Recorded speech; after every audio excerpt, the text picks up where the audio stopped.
That's just how it goes. I would never fold. This game, you're supposed to give it away. It's not to be sold. You gotta learn to keep the Lord is how you save your soul. Striving for the kingdom, that's your main goal. We can take this kingdom back, but you ain't ready though. You love the ways of this world, don't wanna let it go. I just tell the truth to my black folk. Expose the heathen of the evil, that's just how we go. I'm truly dedicated to this motivation though. When will it all change? Only the Lord knows. To be blessed in the city and I feel, let me show you what to do. Keep your mind on the grind, gathering emotion, brothers making moves. Dedication to this motivation, real true game. Dedication to this motivation, meaning change.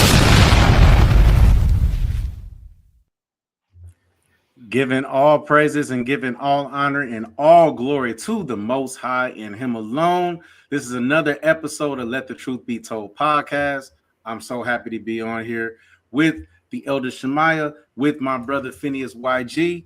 We got a lot of stuff cooking for y'all. Y'all gonna want to be tuned in to this, right? A lot of information that's gonna be coming out, and also a lot of drama that we're seeing amongst our people. You understand? So we got a little bit of everything. But again, all praise to the Most High and Him alone. I want to say shalom, you know what I'm saying, to the entire chat. Earth Healing Angel, it's good to see you up on here. Via Barack, you know what I'm saying, it's good to see you up on here. And everybody else is going to be chiming in. We love y'all. How y'all feeling, fellas? I'm feeling great. It's all praise be to the Most High. It's a blessed day and time for us to continue to grow and move and recognize that the Most High Almighty I Am is in us. And as we connect with that form of energy and operate off of that vibration, we can rise to the occasion, rise to knowing that we Shemitic by bloodline, Hebrew by ethnicity, Yasharala according to nationality, and we are divinely made by the Most High I Am, and that's where our conscience lies. So be it. Hallelujah. Man. Brother Phineas, YG. Hey, man. It's been a long time coming, y'all. You know what I mean? Apologize. We've been missing in action. You know what I'm saying, with the podcast, but guess what? We are back, and I think we're gonna be going good for the rest of the year with this, man. Hope you guys are ready.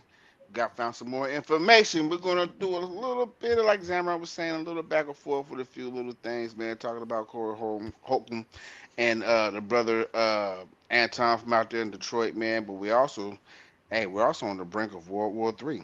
We've been saying it forever, but now it's real. You know what I'm saying? I feel like, what's his name? Nino Brown. Check this shit out!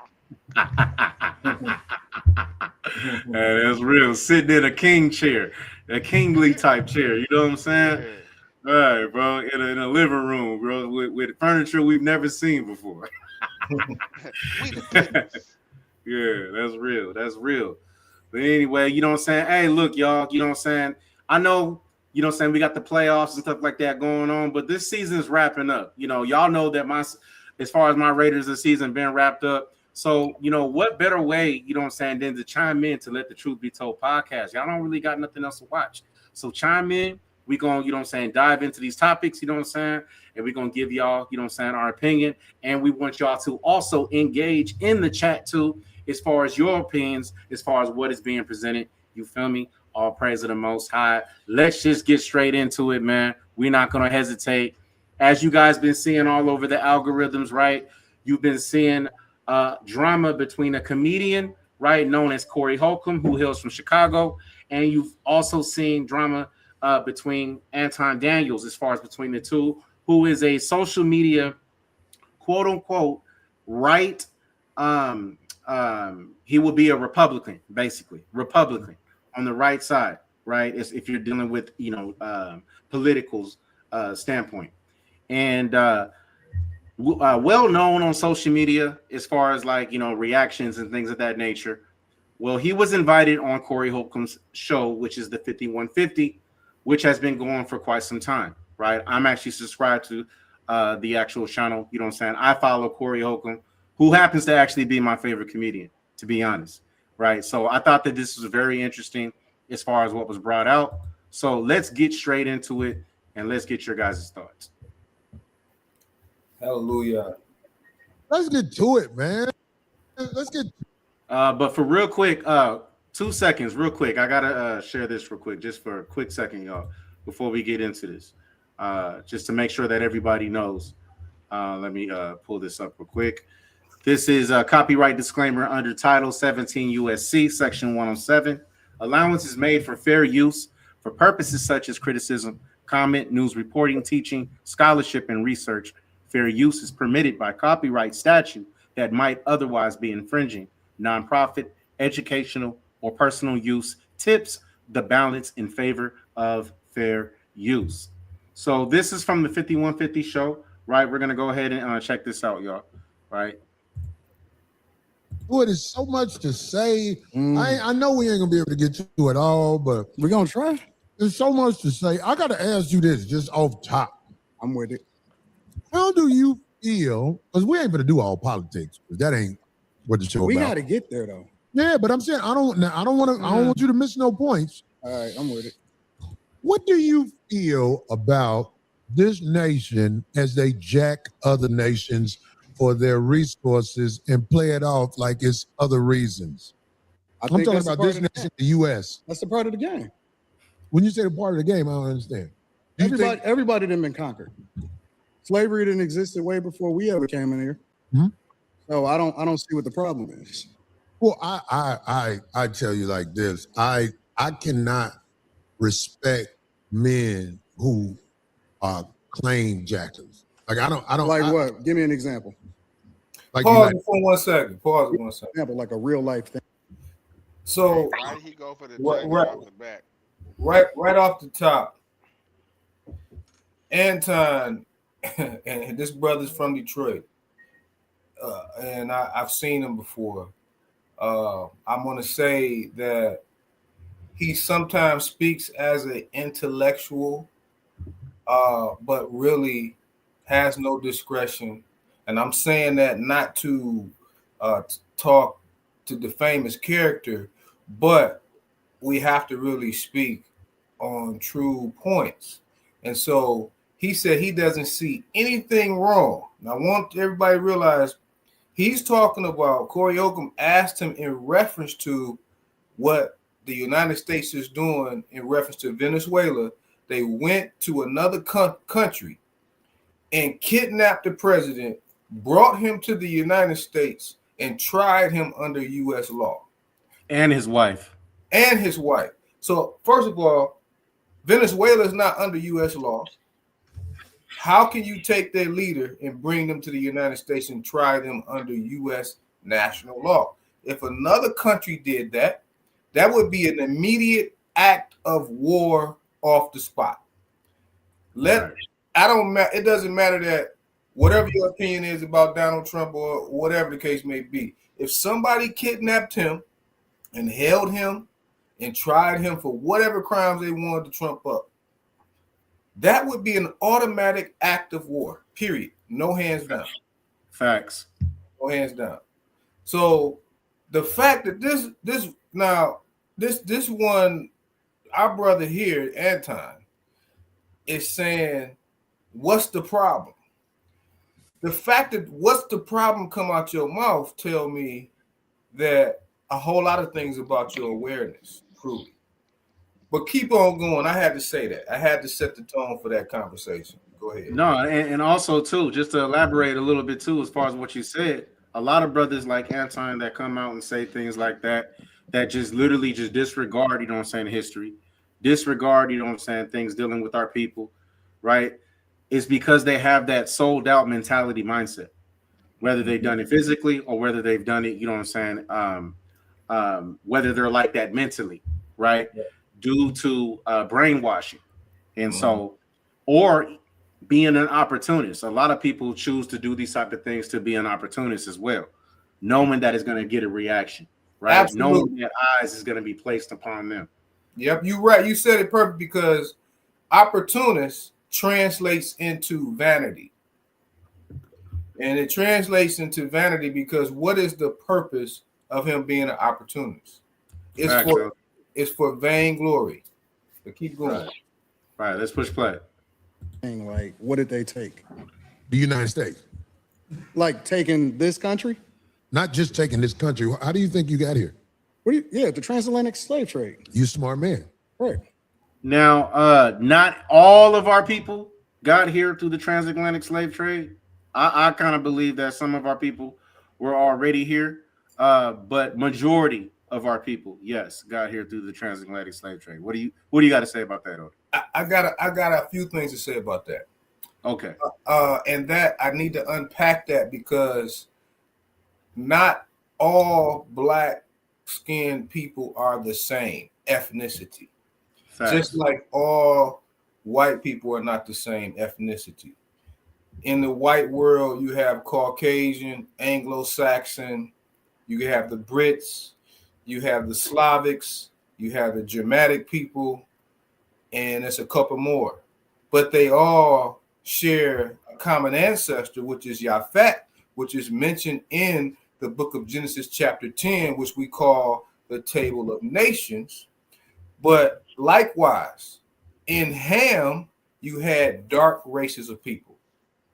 And in Shem, you had dark races of Hebraic people, and you also had people that are considered Chaldean descent. But not all people, black-skinned people, are the same. So when the transatlantic slave trade occurred, because you're going to hear them comment, he's going to say our people sold our own people. Not necessarily true. It wasn't Hebrews that sold other Hebrews to the transatlantic slave trade. It was the Hamites. They went to war within the continent of Alkebulan. I don't use Africa. Within the continent of Alkebulan, and they had war, and the Hebrew people were what you call the booties of war, and they were and when they got captured, they sold them to the Portuguese.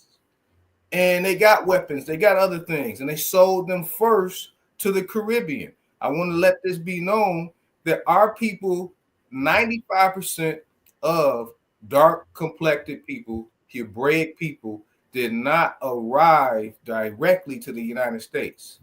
We came through the Caribbean, right, and then we came up to the United States. Now, the question about were there black people in the United States?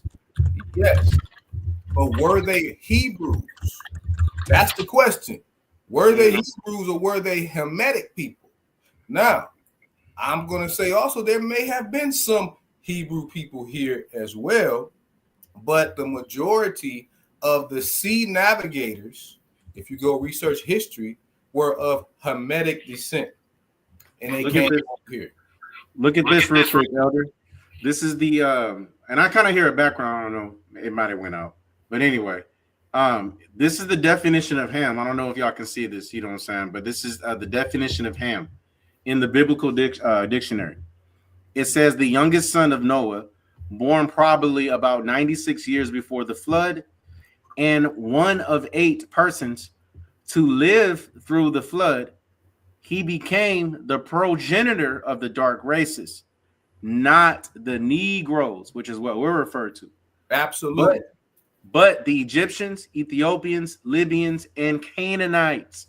So this backs up as far as what you were just talking about, Elder, as far as, you know what I'm saying, dark races. Absolutely. And one day we're going to do a show exclusively breaking down the genealogy of Hamitic people and the genealogy of Shemitic people and the genealogy of Japhetic people and show you where they come from so you have a true understanding, and awareness of what we're speaking about. Well, go ahead. Okay, let's get back. You got anything you want to add for this before we push play? Now let's do it. All praise to them outside. Let's get to it.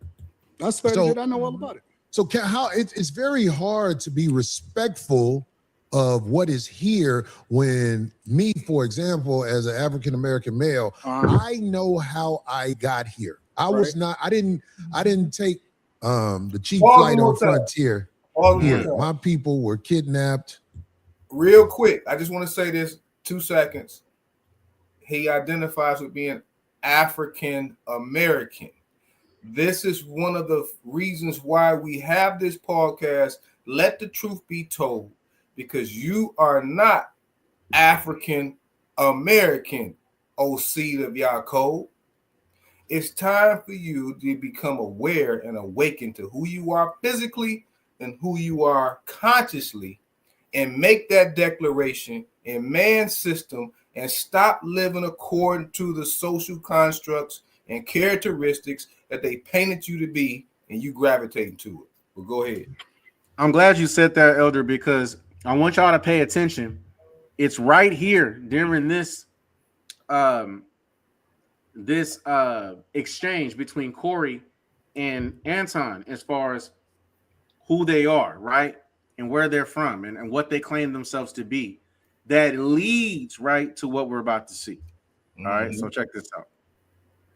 My people They were were sold by robbed. Africans. They what? They were sold by Africans. You said all the people were sold by Africans? How you think what you think white people came over there and got us? Yes. No, they were sold. So They just capitalized off of it better than the Africans did. okay, so you're saying that all of the black people that were brought here were sold by Africans. Correct. So the white people were just doing transactions over there. Absolutely. It was capitalism. See, the thing about white people, you think that racism is inherently in them. Racism is inherently in all of us. Black people is some of the most racist people I've ever seen in my entire life.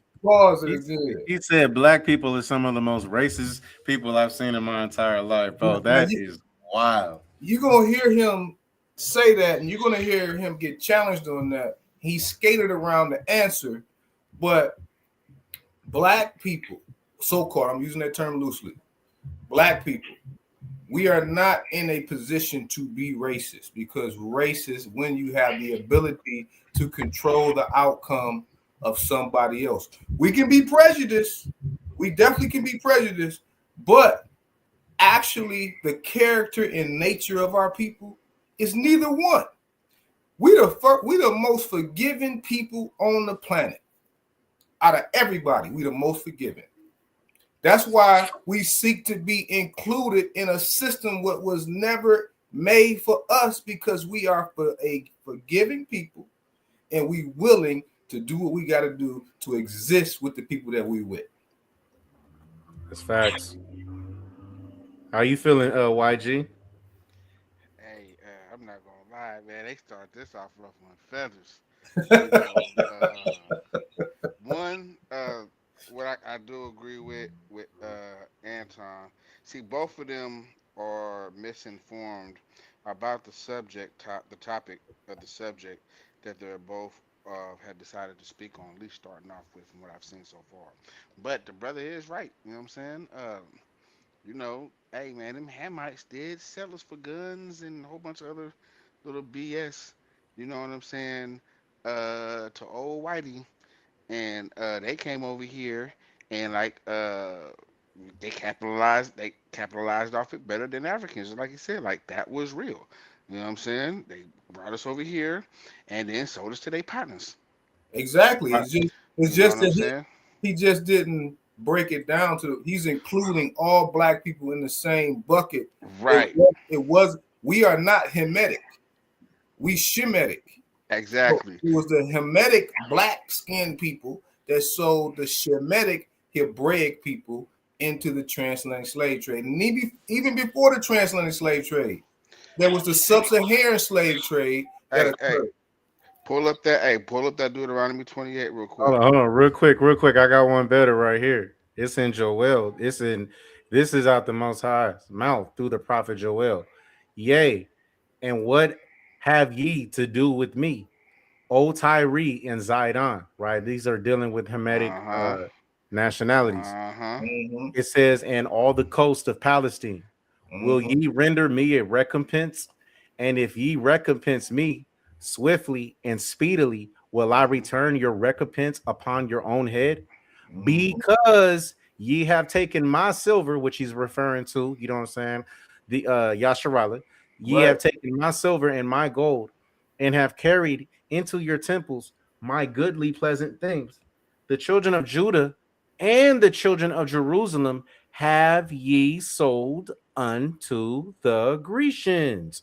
that ye might move them far from their border. And it wasn't just the Grecians, right? There's all different nations, you know what I'm saying, that we can see listed in Psalms 83 that was included in the crafty Oh council as far yeah, as using man. us as the transaction. Absolutely. We were the actual money, right? Back then, you know what I'm saying? Before we started to see the Greeks, you know what I'm saying, at the end of the Greek Empire, rolling into the Roman Empire, to where we started seeing the replacement as far as dealing with coins and things of that nature. But before that, we were known to be, you know what I'm saying, uh that transaction basically. But are you? But Hey, you said Deuteronomy. hey, man. We ain't even got to bring it up, man. Ye shall be sold unto your enemies for bondman and bondwoman, and no man shall buy you. So Hallelujah. I agree with it. Shout out to Tazadakia Yashara 02. We got a new member on the channel. All praise of the Most High. It's good to have you up on here. We love you. You know what I'm saying? Hey, here we just family. You know what I'm saying? We just gonna bring it out. You know what I'm saying? Through the spirit of the Most High and the best of our knowledge. But we love and appreciate you. You know what I'm saying? Hey, put a W in the chat. You know what I'm saying, for the new member. You know what I'm saying? Tazadakia Yasharala. All praise in the Most High. Put a W in the chat for our brother. But go ahead, Elder. I don't know if you got anything else you wanted to. Oh no, not yet. You can go ahead and hit play. All right, come on. All praises.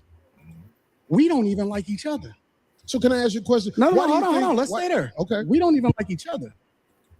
And so black people participate. Some of the first slavers in the United States of America was black people. That's the truth. So what I'm trying to understand is, Was slavery in the United States before? slavery existed thousands of years before we got here. Okay. Slavery was on every single continent in this world. That's a fact.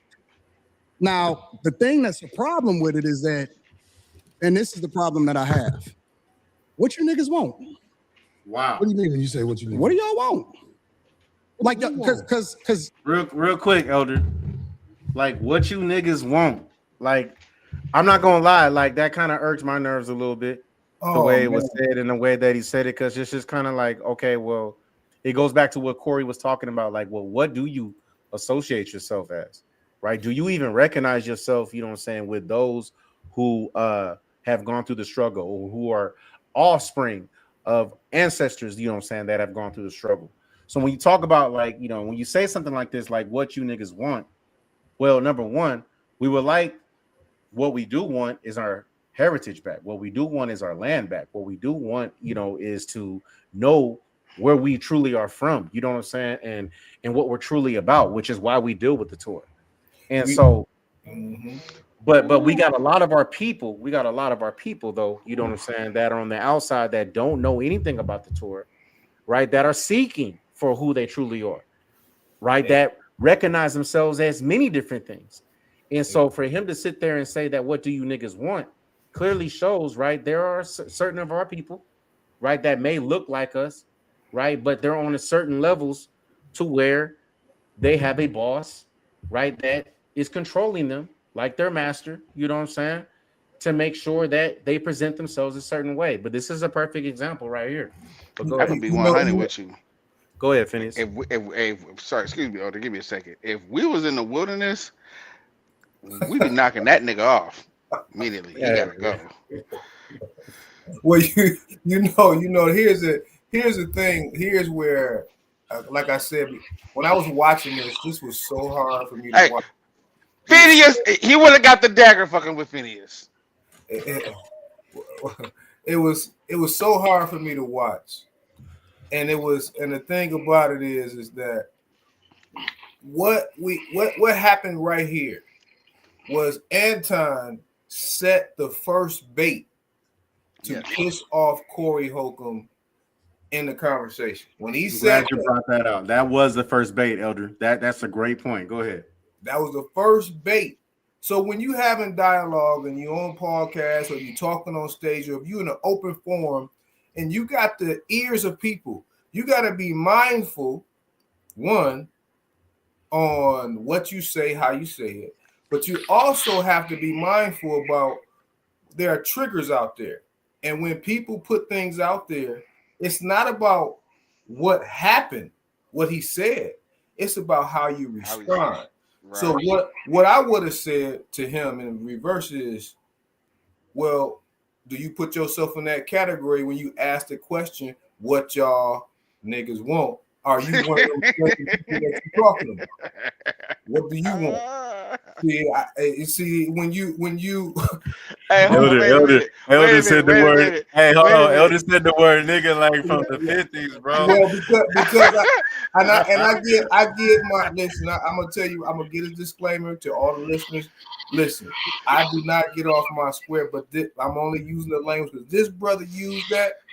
But the thing about it is, because we already know where the word nigga come from, it's a dilution of the word negas or neget, which means royalty.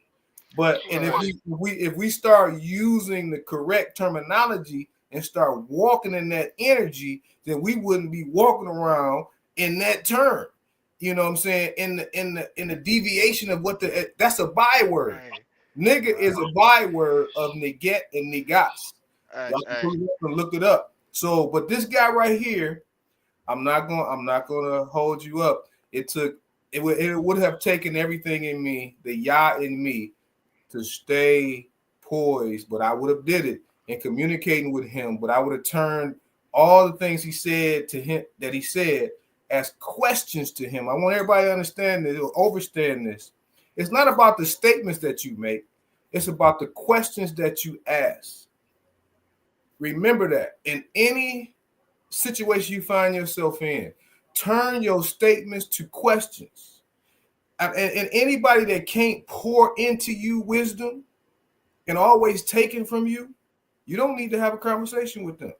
So take that piece of wisdom and turn your statements into questions, whether you be on the job, whether you be out there in the world, whether you're talking with your family, your loved one. Rule with questions and not with statements. This brother right here, I hate to say it, he doesn't have a lot of wisdom. He doesn't have a lot of discretion. We're going to talk about that neither one of them actually, but we're going to keep going. Yeah. We already know Corey Holcomb was a straight nigga. But hey, real quick, you said you would have asked him what again, Elder? I would have asked him, did he include himself in the question that he asked? I was about to say, that's what I wanted to say. That was the most what's the best way to put this? That was the most polite way to disrespect a nigga. You fool. Oh man, that's crazy. That was polite. Hey, that was politely disrespectful. And you know the thing about it is, we gotta stop being niggas and be the royalty that we was made to be. When we go, that's another social construct that's made. We gotta stop being that. When we say we Yahuda, we this, we that. When we gonna start being that and stop being niggas and everything else? We gotta push that. The baton is in our hands. It ain't on our ancestors. It ain't on nobody after us. It's on you. It's on you to lead from the front. But go ahead. That's right. And it's a good scripture that he pulled out, Hosea 4:6, right? That's funny because I pulled that scripture up too in my notes. Go ahead. Let's just pull it up real quick and we'll push play on the video just for, you know what I'm saying, since the brother brought it up. Actually start with Hosea 4 and read 1 through 7 because that whole breakdown is key.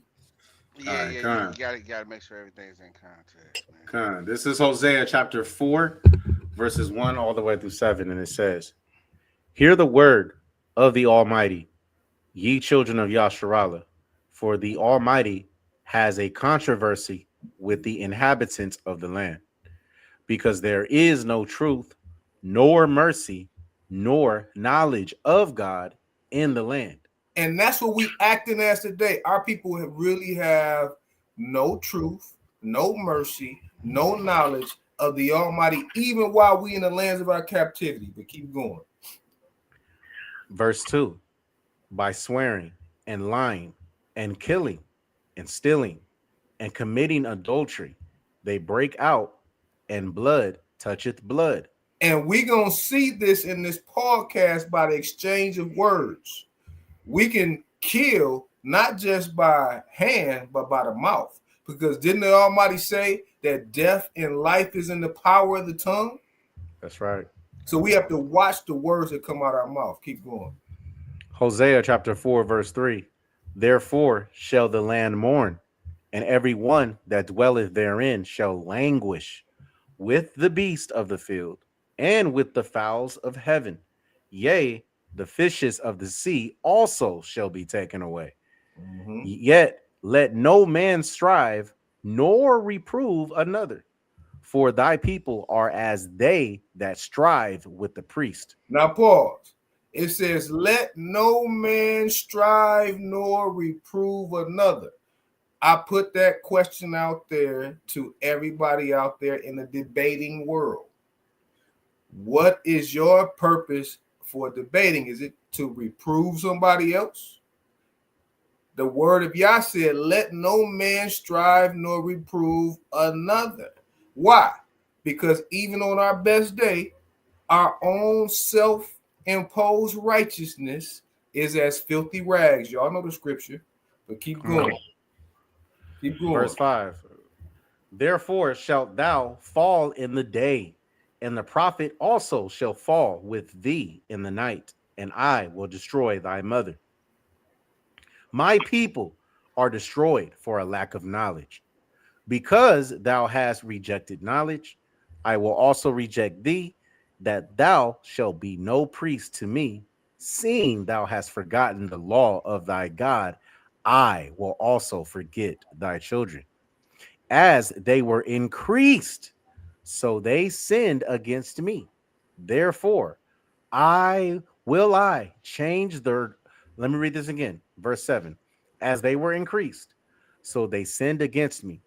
Therefore, will I change their glory into shame. And that's what's happening all across the world as we live in it as Yahudim, the remnants of Yasharallah.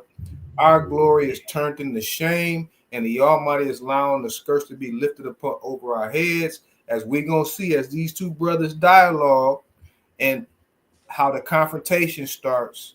We're going to see how the skirt is lifted above our heads, because Anton going to come out here, and I'm going to have to let the cat out of the bag. He's going to declare to be Christian, following JC, all this mess. Y'all going to see this. Is crazy. But it's fitting, because what you letting the viewers know is that your belief in JC has nothing to do with your morality. But keep going. Here we go. Y'all complaining about it over and over again, and I'm trying to understand, what is it that y'all looking for? What is going to help y'all? A whole thing that has happened Because I'm solutions oriented, and I'm tired of niggas that ain't never been through shit complaining about shit that they ain't never been through. If you black in the United States, you've been through some shit. But I'm tired of niggas complaining about shit that they have never been through. Like, you've been through some shit, but you ain't been through that. I don't understand. What are you saying? Because most of the niggas that's complaining about it ain't never even really seen real racism. These is new niggas. All of these internet niggas right here, these is new niggas. So are you saying black people in the United States, some of them have skipped over racism? Yes. Definitively. Come on, man. Definitively. You have a greater chance of being killed by somebody that look like you than to ever interact with somebody that don't look like you and kill you. But do you That's understand, a fact. Do you understand that it's made? Real quick. That may be a fact in certain cities, right, that we live in, but that definitely was not a fact when the systematic oppression was actually being placed upon our people, which dates even all the way back, you know what I'm saying, to what we see in the Tanakh. Right. And it's just been one, every single rulership that has came into play after another rulership has done the same thing to our people. They have literally brainwashed us with either their language, their customs.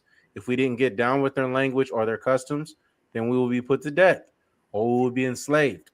And so a lot of the stuff that even like my mother got to see, you know what I'm saying, or elder you've seen, you know what I'm saying, or my grandparents, what they've gone through, right?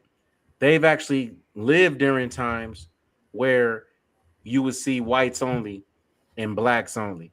Oh, this is a white only water fountain, and this is this little water fountain over here is for blacks.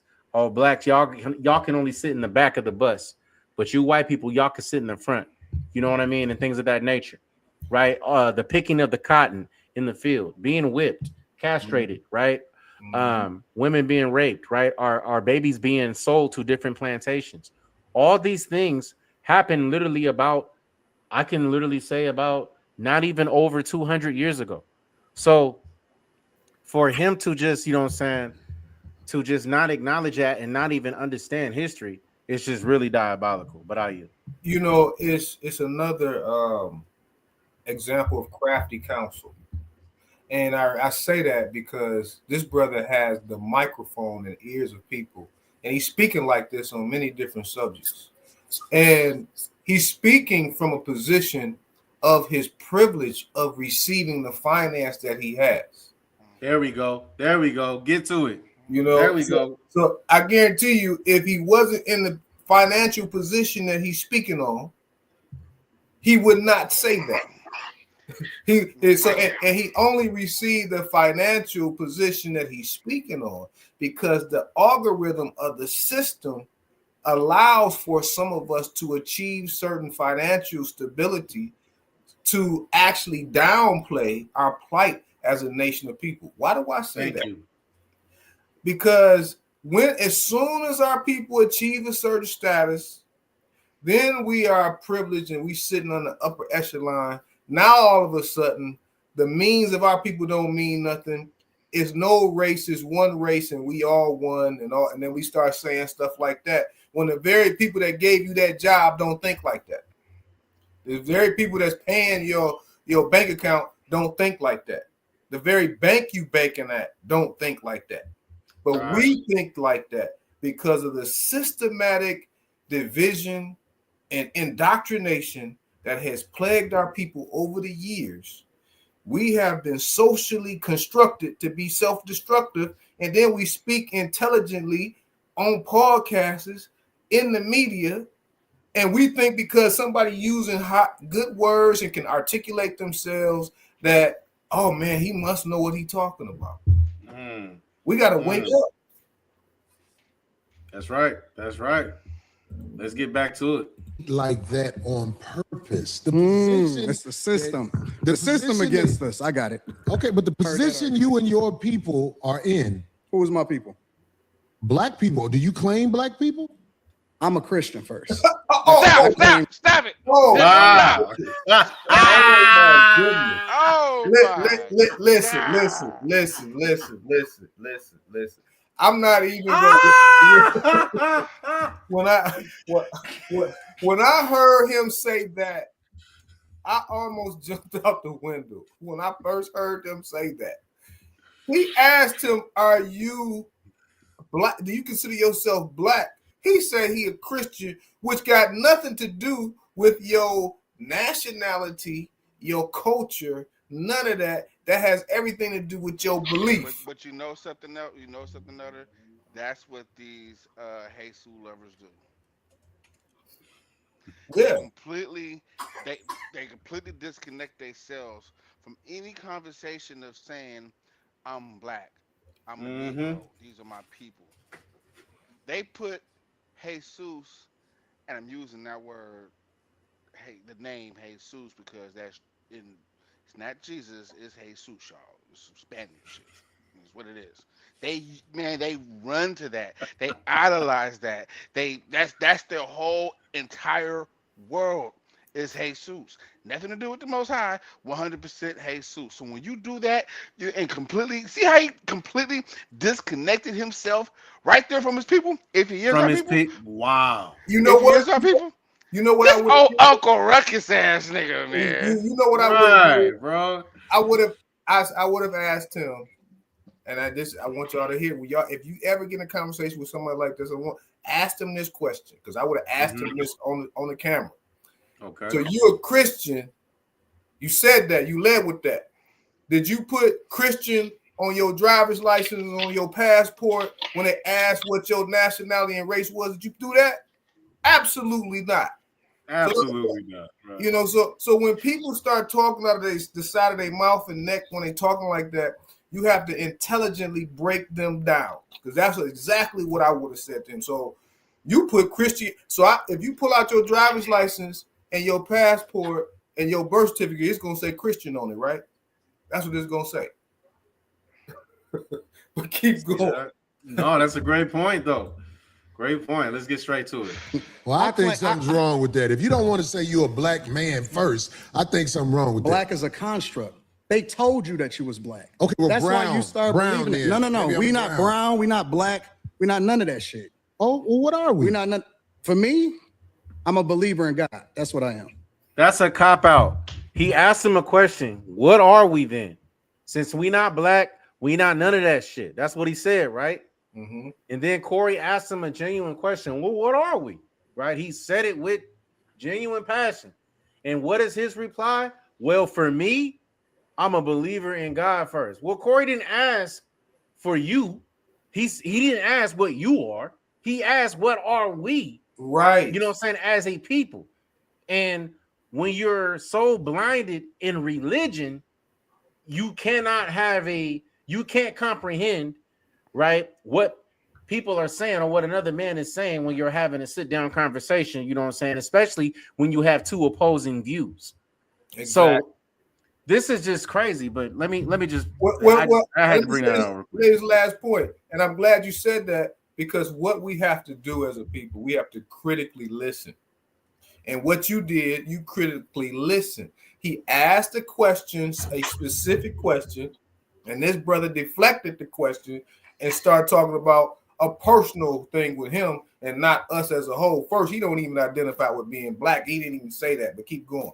Although black, yeah, because if he would have asked me that question, right? If let's just say if I was sitting where Anton Daniels was sitting, right, and Corey would have asked me that question, well, what are we? Right, then I just welcome the opportunity, right, to bring forth as far as who I feel that we are, right, with proof and facts. But see, this is the thing: our people don't want to deal with proof and facts. Right, they just want to go off what their own opinion and what they say. So another thing we have to work on too is that if we're going to claim something, we have to show proof and facts. This is another thing that Elder was kind of going into as far as the importance of name change.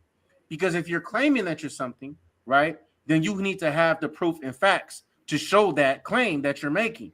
So if we claim, right, that we're Yasharallah, then we need to know the history of Yasharallah, which means that we need to know the history of the Torah and the Tanakh to be able to prove that alongside with archaeology, right, and historical facts. Mm-hmm. So, okay, you claim yourself to be Christian first, Anton Daniels. So now a question was presented to you, what are we? Right? And then you revert to, well, as for me, I'm a believer of God. Well, what type of fact is that? How do we know that you are a believer of God? Where's your facts? Go ahead. Let me land back off this real quick before we go back to the video. Yeah, my bad, bro. If we're not understanding what this brother's doing, he's doing it strategically. Yes, now, the way he answered the question, let's just be real. The information is out there. Everybody knows that we're Yasharallah, aka Israel. Right? Mm-hmm. The information is out there. He knows this information. But like you had stated earlier, Elder, somebody is paying this Negro. Right. And so that's why he deflected away from it. He's teetering right on the line. Right on the line. He's not crossing it. He just walked up to the line, stopped and about face and walked right along the line. He's not willing to cross it to open up that floodgate to bring forth truth. So I can tell that he is somewhat knowledgeable of who he, if not him, who our people are. But he's not going to say it. That's why he said, well, I'm a believer in God first. His knowledge is relative to his awareness. I'm trying to be as politically correct as I can. Yes. Because you can only receive divine knowledge when you make that true connection with divinity, which is the Almighty. If you don't have that connection, your wisdom, your knowledge is low level vibration. 100%. You know, and that's why he's speaking on that level, thinking that he's articulating himself intelligently. But when he steps in the room with somebody who has the ability to break down all of this garbage that he's putting out there, then he will definitely be on the offensive. But we're going to see some offensiveness in this conversation too, but keep going. Yep, we about to get right into it. Here we go. My bad, y'all. My daughter just woke up from a nap. A late nap, bro. She gonna be up all night. She look just like you. This is my youngest. This is my last. I ain't having no more. Our foundation is always going to be Christianity, Christ, Jesus first. I don't claim none of that other shit. Hold it. I'm sorry. Well, you see, I feel you. It's gonna get worse. It's gonna get worse, Elder. Look. This is why, hey, let the truth be told podcast, Elder. Let your feelings out, Elder. This is the moment. Look, here's the thing. Do our listeners really understand? And we did this one podcast before. It was about 40,000 different divisions of Christian doctrine. Y'all remember that? Mm-hmm. Right. On top of that, there through the banner of Christianity and JC and the cross, it was more people conquered and killed on this earth than through any other organization on the planet. Facts. That's 100% facts. Now he gonna come up here as a quote unquote black man, which I don't know what if he identified with that or not. He might call himself purple. I don't know. But purple. I mean, I don't know what he identified with. I love you. But you love me. But apparently he's not identifying with his people, because he always say what y'all want.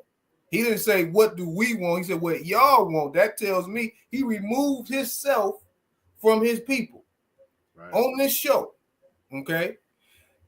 So under the banner again, when we was on the plantation, we were fed a lot of things through Christendom, through colonialism that we still embrace today. And in the recent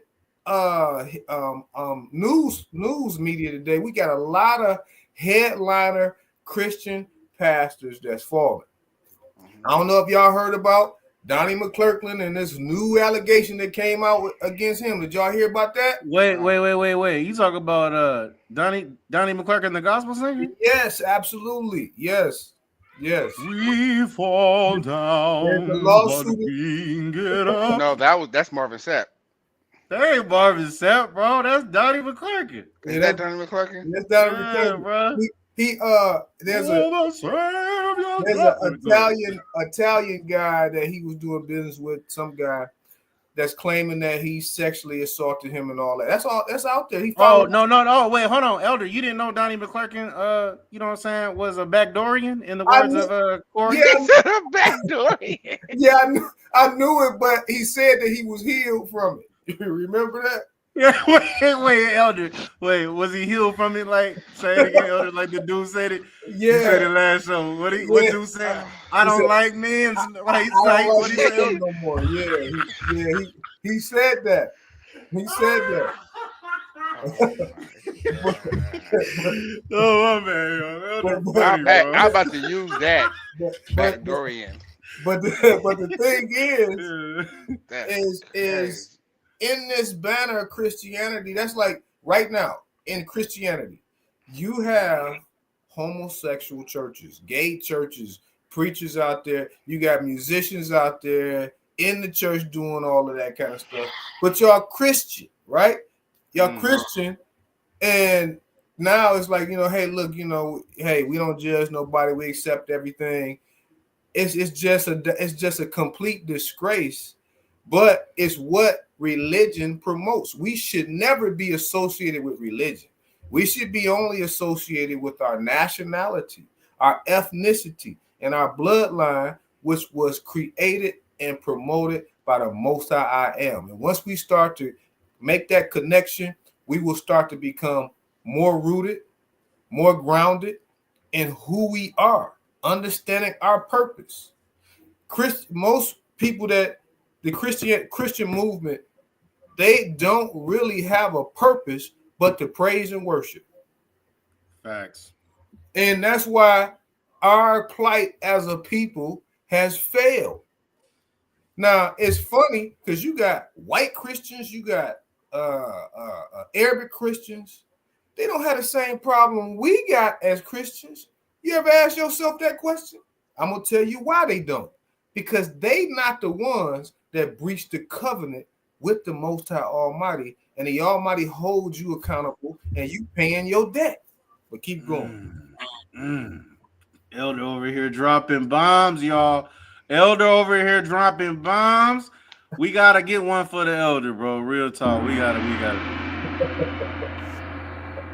dropping bombs. All right, hallelujah. Let's get straight to it. All praise to the Most High.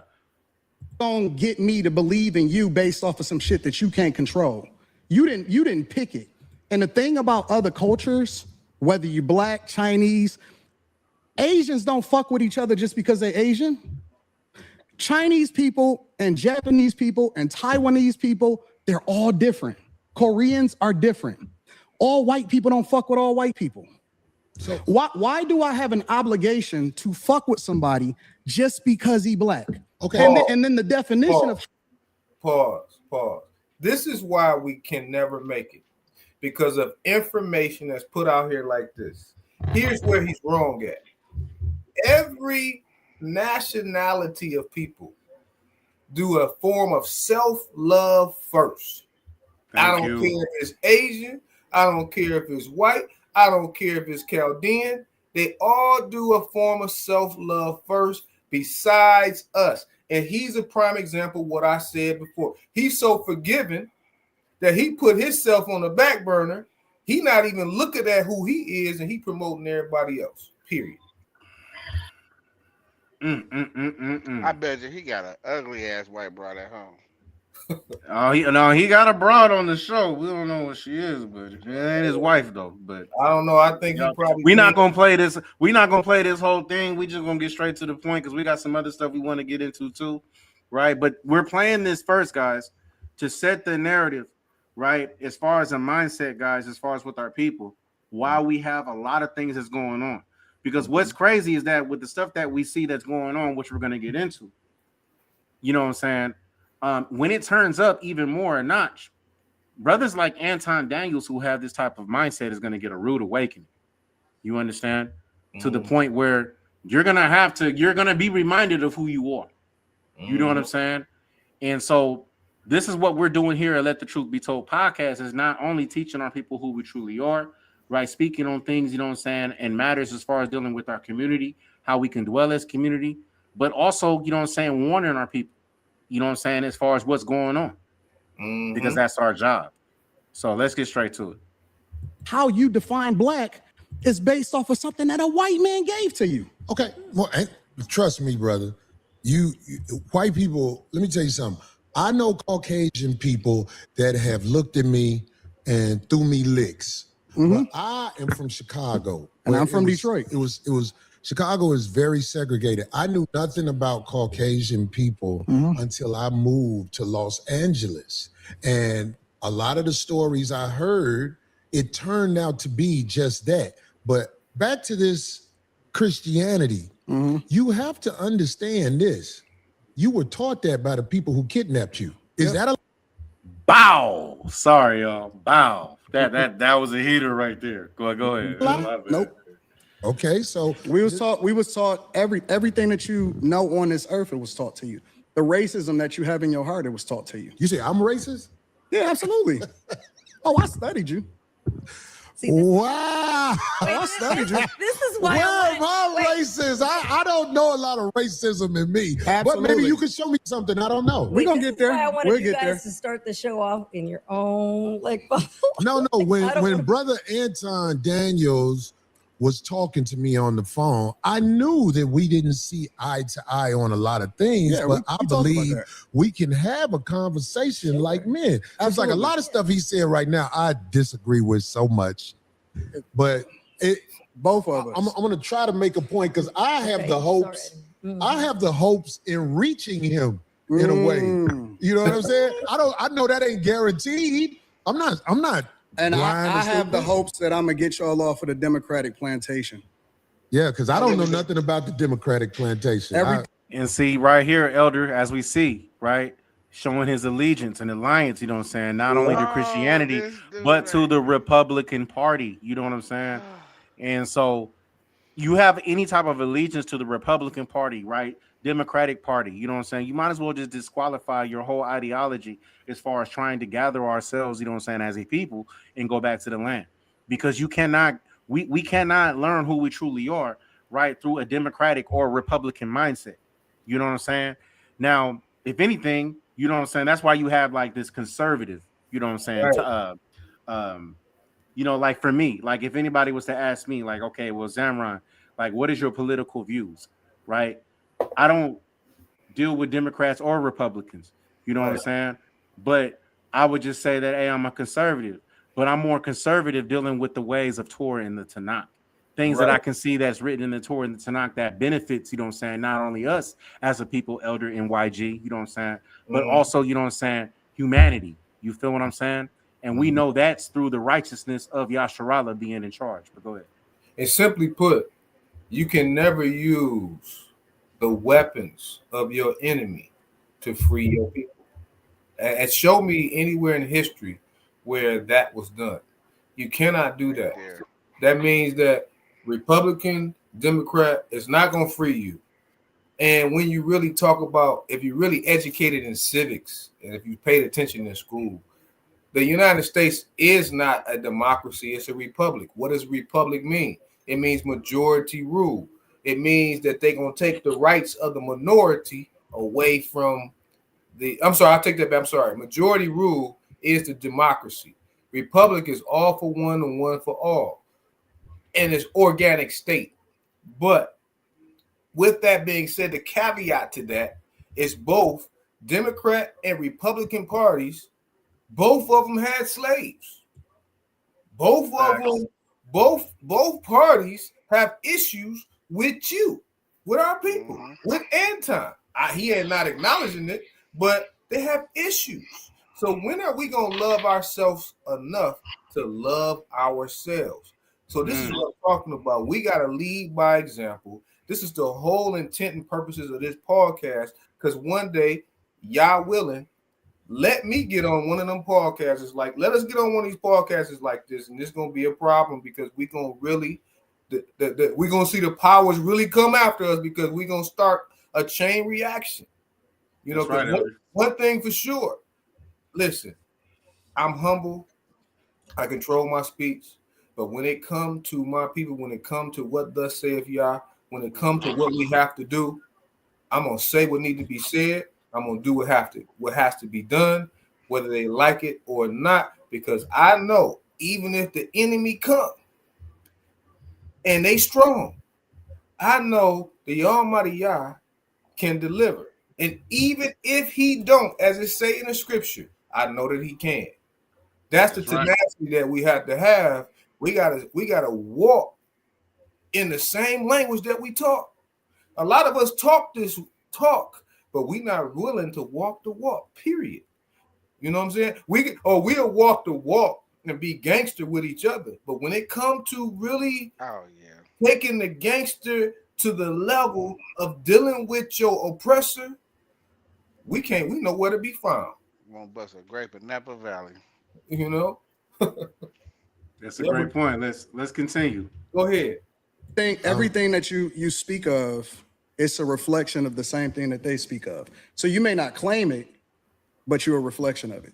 Well, if I reflect something that is this Democratic plantation, I tell you what, I really don't study a Democratic plantation. I try to study being a stand-up human being where when I look in the mirror, I don't see a slick motherfucker. Right. That's who I am. I'm with it.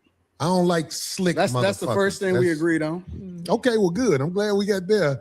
But I get labeled all the time. I was talking to a young lady on the phone the other day, and she said, "I know you hate the what's the lady who calls herself a doctor? I'm blanking right now. Oh my God, Dr. Bryant." And I'm like, I don't hate nobody. Where do you get hate from? And then I was on the internet. Every once in a while, I look at the pages that use my likeness and image and everything, and I listened to some of the stuff they said, and I was called bitter, and I don't know how to get money. But anyway, coincidentally, today I'm talking to a brother who knows how to work the internet well and get money. Facts. You see what I'm saying? Facts. So it's like everything comes in its season for a man like me. I don't say I got all the answers to everything, but I am willing to talk logically to people who I feel like are able to communicate. That's what I'm saying. Because like the stuff you said, Anton, you know, I'm like, get the fuck out of here. Get the fuck. Yeah, 100%. And I mean, that's your personality too. Like, and it would be boring to hear just one person's take or views on things. This makes it interesting. Excuse me, ma'am. You need a mic. So, female just said something out of order. You know what I'm saying? Out of place, not on camera. This female is supposedly. I don't know. I'm not gonna make any claims, but this female came with Anton Daniels, and it's not his wife, right? So I don't know if this is the female who just decided to do this on her own recognizance to try to, you know what I'm saying, make herself and her presence known. You know what I'm saying? Because you know how females can get, But check this out, ma'am. You can ask on the mic. God damn it. Anton, just a clarifying question. What about? Are you comparing racism with prejudice? Is it? Do you think Black people can truly be racist, or are we just prejudiced? No, I think that there's a lot of people that hate white people, like straight up hate white people. And I actually thought that was a good question, but this is his answer. That's his answer to her question, bro. His answer was incorrect. She asked him a specific question. Right. Racism. He deflected again. Yeah, you can. And real quick, I want y'all to notice is that this is the second question. Remember, Corey asked him a question. Corey's question was, well, then who are we? Okay. He deflected from that with Christianity, right? So-called, you know what I'm saying? White man's ideology. Right now, his so-called, whoever this female was, that's just off to the side, they ain't supposed to be speaking at all. She actually asked a good question, right? Because she's probably in tune with this conversation. And his answer was to deflect, you know what I'm saying, and not deal with it head on. His answer was, well, I just think that people hate that we just hate white people too much. That's not what she asked. This dude is Uncle Ruckus for real. And them beautiful white people ain't did nothing to nobody. You got that voice down too, man. It's crazy. and it's very unfortunate because they're not even the ones that's winning over here. We compare ourselves against a group of people that the majority of them is on food stamps and welfare.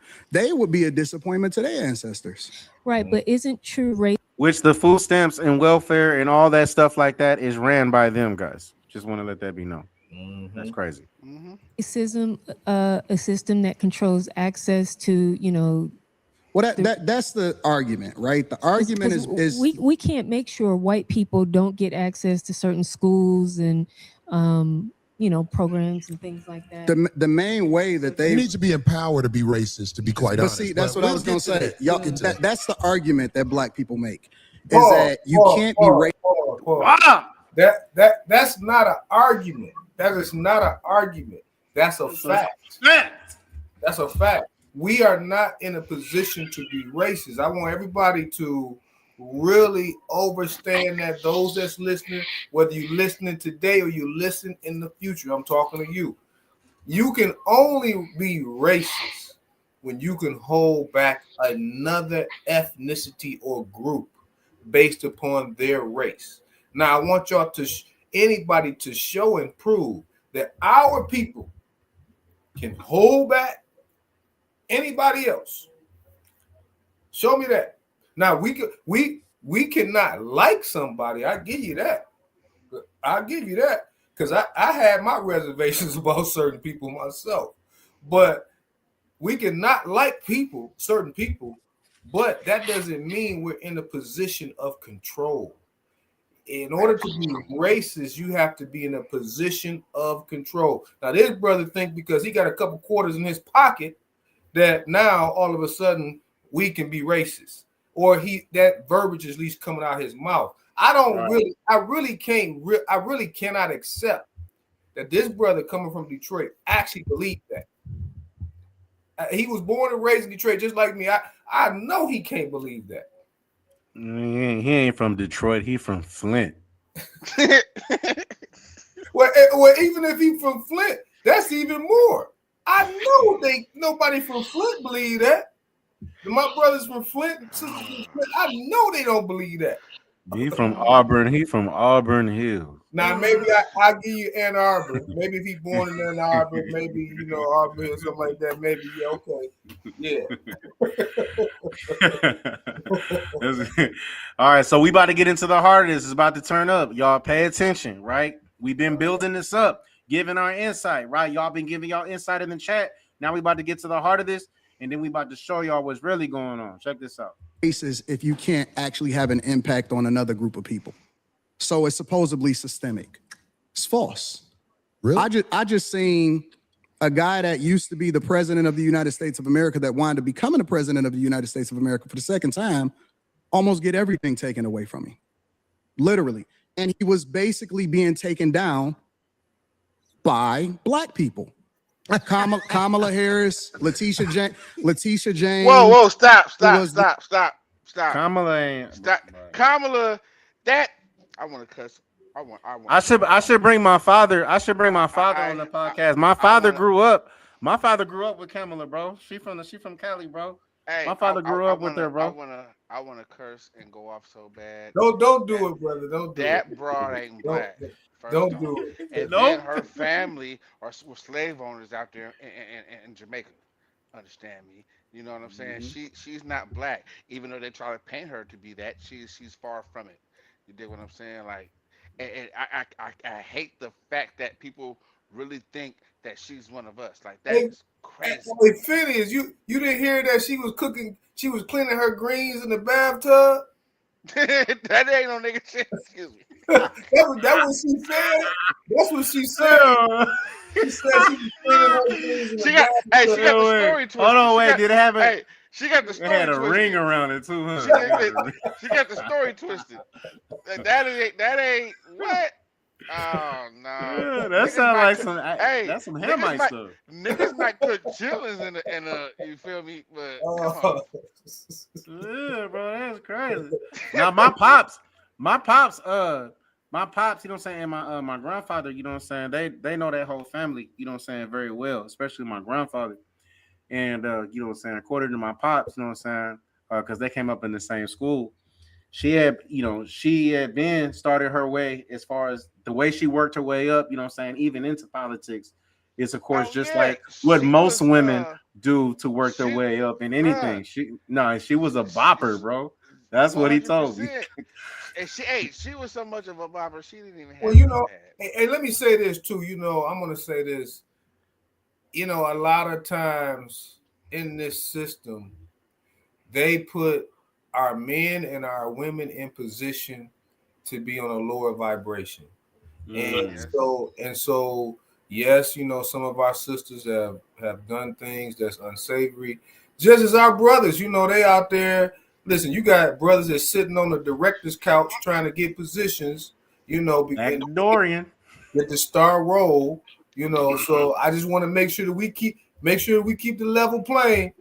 Our brothers are just as guilty. They are. That's right. You know, I get it. That's right. 100% true. Hey, remember Judge Joe Brown? He said, "Oh, Kamala, she's old. She's old." Judge Joe Brown, bro, he don't be playing either. Oh my goodness. Right. You know, and that's like, I think this brother, I hate to say this and I don't want to be, but you know, they got that new terminology out there in the world today, and they call it zesty. Mm-hmm. Right? And Zestfully. Zestfully clean. Yes, Don't to be zestfully clean. I think I hate to say it, and I'm laughing, but I'm crying on the inside because our brothers, it's time for our brothers to stand up and be men. Being masculine is not about asserting your force. Being masculine is about having the gravity to rule. And that's like with our sisters. Their power is in their femininity. A sister's power is in her femininity. If she walk in that room and display femininity, she would capture the mind of most men in that room. And through the femininity, they have a lot of power. And we gotta get back and awaken to the essence of who we are. You know what I'm saying? We gotta stop walking according to the script that they give us in Hollywood and social media and the radio. We gotta kill all of that. Right. And this brother right here, I hate to say he's the epitome of that right now. You know, and even, you know, so it's like it's a lot of things that we have to really unpack. But go ahead, keep playing. I can talk about that all day. Keep going. You know, in New York, Fani Willis, down in Georgia, all of those are black women, specifically that met with Kamala Harris months before they actually started this campaign during the Biden administration. And it's so funny to me because then I have to ask myself the question, well, listen, if this is a construct and if it's all about white people and all of the energy is going towards a person that black people fucked with before he actually ran for president of the United States of America, but we champion Barack Obama. Not me. No. Take yourself out of it. We talking about the culture. It may not necessarily be you individually, but we as a culture fuck with him. Fuck with who? Barack Obama and his wife. We fuck with him. As a culture, we champion him. We absolutely do. And he didn't give y'all shit except for gay marriage. You know I know that. That's why I ain't arguing with you on this point. Absolutely I vote. Are you now pause for a second? I'm a Republican. Pause for a second. He did have some correct points. He was right on all that. He was right on all that. He was right about that. You know. I don't support no, but he was right. Yeah. Yeah, because when he was talking about the culture, he's just, you know what I'm saying, talking about us in general, not individually, but just as a whole. And that goes back to the history, though, you know what I'm saying? Even what we can see in the tour and the Tanakh, you know what I'm saying, when we were under rulership under, you know what I'm saying, our oppressors, you had certain of our people, you know what I'm saying, that would get down with their system, certain of our people who just didn't, you know what I'm saying? And so this goes to the same thing. So, but you notice how he's able to, I want y'all to peep game. He was able to speak as a whole in reference to this. But when it came to the question about who he was and about his association, it was a total different answer. Keep going. This man. You didn't know that? I'm a straight up and down Republican. And matter of fact, people need to really understand their history because Republicans were the party of black people. That's true. It's the original party of black people. They were the party that actually freed the slaves. Lincoln was a straight up Republican. Why do people think that Abraham Lincoln freed the slaves, bro? Do people really read the amendments? He never freed us. Look, it was never, first of all, it was never about us being free. It was about money. What it was about capitalism all the way across the board. That's right, YG. They wanted the numbers of our people to be on their side because the South had more money because of the free labor. That's what that was about. So it was a game play to say, hey, look, they playing chess. Look, we gotta change this strategy. They got all these plantations, got free labor down there. They got more money than we got. That's a fact. If you research the history, they had more money. The South had more money. So to change that, they had to cause this situation. Okay, it's just like what Trump is doing with Venezuela, with Nigeria, with Iran, It's the same gameplay, y'all. It's nothing different. They haven't changed. It's nothing that's changed under the sun. So, you know, we got to really wake up and pay attention to what we're being fed in media. Keep going. You're talking about the emancipation, when you're talking about 1865, when you're talking about what we stood for as conservative means that we're Christians. It means that we don't fuck with that gay shit. I'm telling you Right, what are it stands you don't fuck for. with the, you don't fuck with the backdoor shit. I don't. I don't either. That's what it's saying. What it means to be a Republican is this, because a lot of people like to say, because this is backdoor Republicans. And we were taught by our parents. We were taught by our parents. We were taught by our parents that we vote Democrat no matter what, right? Regardless of what they stand for, regardless of the agendas that they push, regardless of how much nonsense that we see in our communities, regardless of how many people, how many Democrats actually destroyed our cities from Chicago to Detroit, all across the board. We were taught to vote that no matter what. You vote Democrat no matter what. I agree. But this is the difference between the parties on a very fundamental level, not complicated at all. Really? You finna say it's a difference between the parties? This is the difference. I can't wait to hear this. No. You may. You know, it's crazy. Somebody in the comment, real quick, let me find that comment. Somebody in the comment said that there is no difference, you know what I'm saying, between the Republic. Yeah, that was Elder Zakaria, man. Left wing, right wing. It's not. Everybody. You know, matter of fact, it was right here. It was left wing, right wing, same buzzer. It was the same. It was a governor back in the '60s in Birmingham, in Alabama. He said it's not a dime bit of difference between the Republican and the Democratic Party. It's not. We under the illusion, and unfortunately, our people drink the Kool-Aid every day. Right. Period. Keep going. Yep.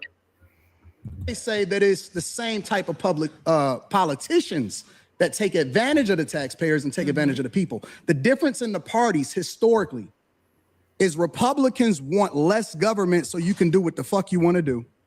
And Democrats want more control, so they want to control what your money is, where your tax dollars go, and what you can do with your money. Okay, so I'm gonna tell you this. That's the fundamental difference. I'm gonna tell you this. And you don't have to believe me, but I'm just telling you. I'm listening. The people in charge are not Democrats or Republicans. I understand Kamala Harris is allowed to do whatever she's done. We get that. This new president, he's allowed to do whatever he is willing to do, or they allow him to do. Facts. Everything is allowed. There are people in charge of this nation that flat out run shit. And if ain't nobody got the power to uproot them, then we're going to keep having people paying a whole bunch of money for houses and a fire hydrant don't work in front. Hey, YG, listen to what he about to say real quick, YG. Listen to this real quick, because you didn't set this in your song. Listen to this. Of it, but they'll charge you for the fire hydrant in front of your house. But we got a less than 20% voter turnout rate in the local elections. Well, you understand voting don't work, right? It does work. How? It does, but you just missed it. I heard everything you said. I can't wait till you tell me how voting makes a difference in this country. We have a less than 20% voter turnout rate in local. Ain't nobody going for the sucker shit no more. We got to go. You're missing it. You got to uproot the people in power before a real difference happens. Voting is for suckers. It's not. People that don't vote are ignorant as fuck. Well, I guess I'm ignorant because I would never participate in no people sucker that shit. don't vote. And I'm gonna show up and vote like a sucker. And not only is it ignorant. We had Republican presidents. We had Democratic presidents. We in the same joint. I'm talking about locally. You talking about national. I don't give a fuck if it's local. It matters. If you vote, absolutely matters. That means you in line. No, if you vote first, the first thing that it means is that you respect your ancestors that died for your right to be able to do it. Your ancestors it's so funny to didn't do it like this. Because people went to war when the government tried to overthrow. Pause for a second. First of all, our ancestors, like he getting ready to say, they shed their blood for what they believed in to get their equality as far as living standards. Living standards. They wanted to have a better life. it wasn't necessarily about voting. It was about to have a better life. Thank you. And that got transferred into they died for the right to vote, therefore we should vote. No, they died so that you can have a better life in reference to your equality. Now, that the person that I mentioned, the governor of Alabama, was George Wallace. Y'all can look at this later on, and y'all can Google him. He said, quote unquote, it's not a dime bit of difference between the Democrat and the Republican Party. And he's white in the racist South in the 50s and 60s. This man said that. But now, for some reason, we got amnesia. We got to start remembering some of this stuff, y'all. And I know it's some age disparity, and sometimes some of us don't know some things. That's why I'm bringing this out. George Wallace, pull his name up, see what he said. Okay, and it's facts to that. It's facts. But keep going. Real quick, I want to super shout out, man, to my big brother Joshua the Levite of GOZ. You understand? I love you, brother. I ain't got to say I haven't, bro. I've been working, bro. You know what I'm saying? So they done took my Saturdays away, so I can't even be out there on the streets with my brothers just for the meantime, temporarily. You know what I'm saying? And also shout out to my brother Bez, you know what I'm saying? Big Bez of GOZ. Love you, brothers. Good to see you up on here. Let's get straight back to it. Hey, you know what? And for real quick, they took your Saturdays away from you. One, you didn't have no control of it. So that lets you know what that say about Shabbat day keepers. Okay, it's all controlled by the ones that you answer. No. You want to find a job to where you can keep your weekly Shabbat. Right. Trust in Yah. You know what? We about to see. Tell your boss. No, it's my Shabbat. You know I will not work. You know what? I'm gonna say this.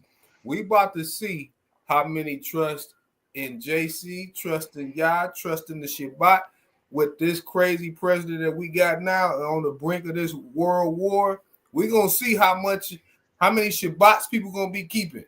We're gonna see how your belief in JC gonna save you out of all this traumatic conflict that's about to happen. We're gonna see. Elder. They gonna be like the Israelites over there. That's in the Book of Maccabees. Remember when they was running and said, "No, it's the Shabbat." They got attacked by them. They got attacked by them Greeks. Right. I mean, Judas Maccabees said, "Look, bro, we about to go to war on this day." That's what you talking about. If y'all want to keep this, y'all go right on ahead, because we gonna live. My man, y'all. That's another conversation. Let's push play. Go ahead. And the power of the people. It was war. Here we go. Phineas. Hey, YG, listen to this. We got to go. You're missing it. You got to uproot the people in power before a real difference happens. Voting is for suckers. It's not. People that don't vote are ignorant as fuck. Well, I guess I'm ignorant because I would never participate in no people sucker that shit. don't vote. And I'm gonna show up and vote like a sucker. And not only is it ignorant. We had Republican presidents. We had Democratic presidents. We in the same joint. I'm talking about locally. You talking about national. I don't give a fuck if it's local. It matters. If you vote, absolutely matters. That means you in line. No, if you vote first, the first thing that it means is that you respect your ancestors that died for your right to be able to do it. Your ancestors it's so funny to didn't do it like this. Because people went to war when the government tried to overthrow the people and the power of the people. It was wars. There hasn't been a war inside the U.S. where the people who getting fucked over are doing something about motherfuckers with 30 felonies being the president. It's war. All sucker shit. It's a war every day. It's just not physical anymore. Well, that's the problem. We need physical wars. It's not. Until motherfuckers ready to jump it off, it's not. We gonna always be talking. But see, real gladiators don't talk. Real gladiators make it happen. And the gladiators, I ain't gonna lie, we are under control right now. We haven't rose up and did what needs. We haven't rose up. Who gonna what? YG? What the scriptures say, YG? Who gonna what? Oh my Who God! gonna rouse up what? Who's gonna rise up for me against the evildoers, man? And Good who gonna point, rouse right, up man? Judah? And who gonna rouse up Judah? Right? Hey, man. Hey. Come We on, That's all we why. bro. got. That's why we on We this all we got. podcast, letting the truth be told, because we Yeah. need to rise. It's time for us to rise today, for real. We all Bro, we that got, went man. over Anton Daniels. That went in one ear and out the other, bro. Let's play We this all back we again. got. 2 seconds. I gotta hear this again. Motherfucker up. We ain't stupid. Who is he? Because I want to know who. Why do you think that ICE agent was able to shoot that woman? Hold on. Ancestors, your ancestors it's so funny to didn't me. do it like this. It's no, because people went to war when the government tried to overthrow the people and the power of the people. It was wars. There hasn't been a war inside the U.S. where the people who getting fucked over are doing something about motherfuckers with 30 felonies being the president. It's a It's war. all sucker shit It's going a war on. every day. It's just not physical anymore. Well, that's the problem. It's We here. need physical wars. It's not. Until It's our motherfuckers ready to ignorance. jump it off, It's not. we gonna always be not. talking. But see, real gladiators don't talk. Real No, it's gladiators make it happen. And the gladiators, I ain't gonna lie, we are under control right now. We haven't rose up and did what needs to be done. Who But are you under control by? it ain't you under control by the people who will motherfucking blow this motherfucker up. We ain't stupid. Who is he? Because I want to know who. Why do you think that ICE agent was able to shoot that I want to woman? know who the. Hold on. Let's be real. Fuck that woman. Well, that's what you would say to somebody you don't know or whatever. No. But see, No. I'm on You the missing streets. it. I've been pulled over by the police. Who ain't on the streets? Or I'm the in ICE Detroit. agents or whatever. You in LA. I'm in Detroit. I'm in the. And this is where the conversation starts to go left, right? This is where egos, right, start to come in. This is where, right? Yep, this is where egos come in. This is where emotions. This is where the conflict that's getting ready to happen, y'all. Yep. Is Corey Holcomb in his masculine energy is going to he's baited into a conversation with this brother Anton, who got some masculine and some feminine energy intertwined in his conversation. And as you start to listen to it, you're going to see a clash, okay? Because that type of energy in a man with some femininity, with a man that's masculine, it's not going to mix. And this is what y'all going to see this. Go ahead. All right, here we go. Blackest city in the United States of America. I can move anywhere I want to go. I choose to stay in the core of my city, and I choose to participate in my neighborhood. I choose to tithe to the streets. I choose to put kids through college. I choose to interact and truly use my tax dollars and whatever it is and give jobs. I employ over 50 people. I put my money in my community with my people.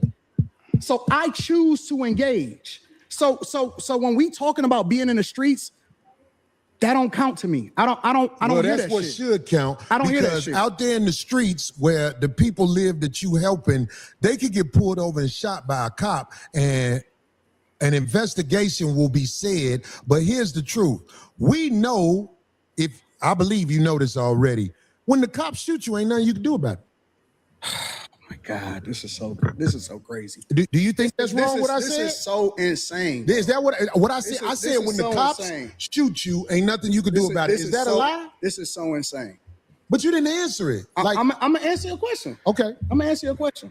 It depends on the circumstance. And the interesting thing about it is this: the majority of the people, because you like to use a blanket statement. That's like me saying all black people are stupid. Well, have you said all white people stupid? No, I'm talking about cops. You should say that one time. I'm talking about because cops. And see, and at this point, Corey didn't had enough because he keeps deflecting, you know what I'm saying, from the question by basically he's running laps, y'all. You know what I'm saying? He's running in circles. He's not trying to deal with the main issue at hand. All right. It's easy to say all black people are stupid as an example. Say something about the white people. No. You're not. I don't think you got people all the time. Well, I didn't hear you. Can you tell me? Because I talk don't about know. liberal white women literally being the biggest enemy of the United States of America. That's the thing I say every single day. Caucasian female, the biggest enemy. Literally, white liberal women are the worst thing that ever happened to this country. What about their men? But we gonna get there because you keep trying to get me to. We gonna get there.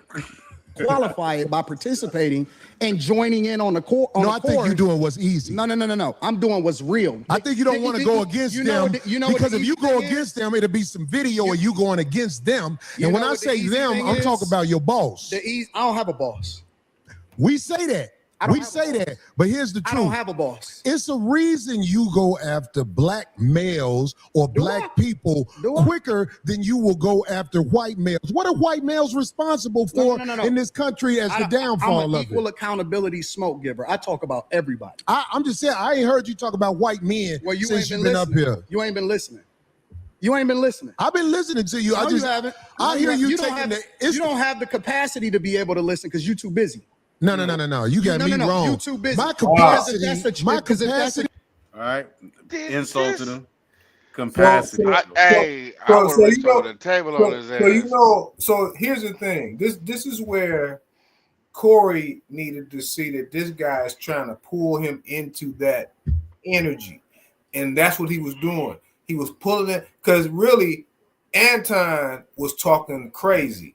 Corey is trying to rationalize his way of thinking and explain to him, but what Anton did was started that attack. And so when you start attacking a masculine male, you're going to get a masculine response. And this is what we're going to see. That's right. That you just criticized, that's an opinion. Here's the fact. Have you seen something about Caucasian males and how they destroy this nation? Well, what did I miss? Let's slow down because you talking loud, but you're not saying a lot. No, you talking loud, and you still talking around. What did the Caucasian male do to America to bring it down? I'm not getting into that. You dancing around it. And that's why. So he just basically said, I'm not getting into that. I'm not getting into that. You see what I'm saying? So, and this is the thing, Anton Daniels is on this show because Anton Daniels criticizes, you know what I'm saying, a lot of Corey Holcomb's takes, right? As far as from the 5150 show. Because as we know, if anybody follows Corey Holcomb is pro our people. You know what I'm saying? He may not know a lot, you know what I'm saying, which is why we're talking about this on the Truth Be Told podcast, but we do know that he is for our people.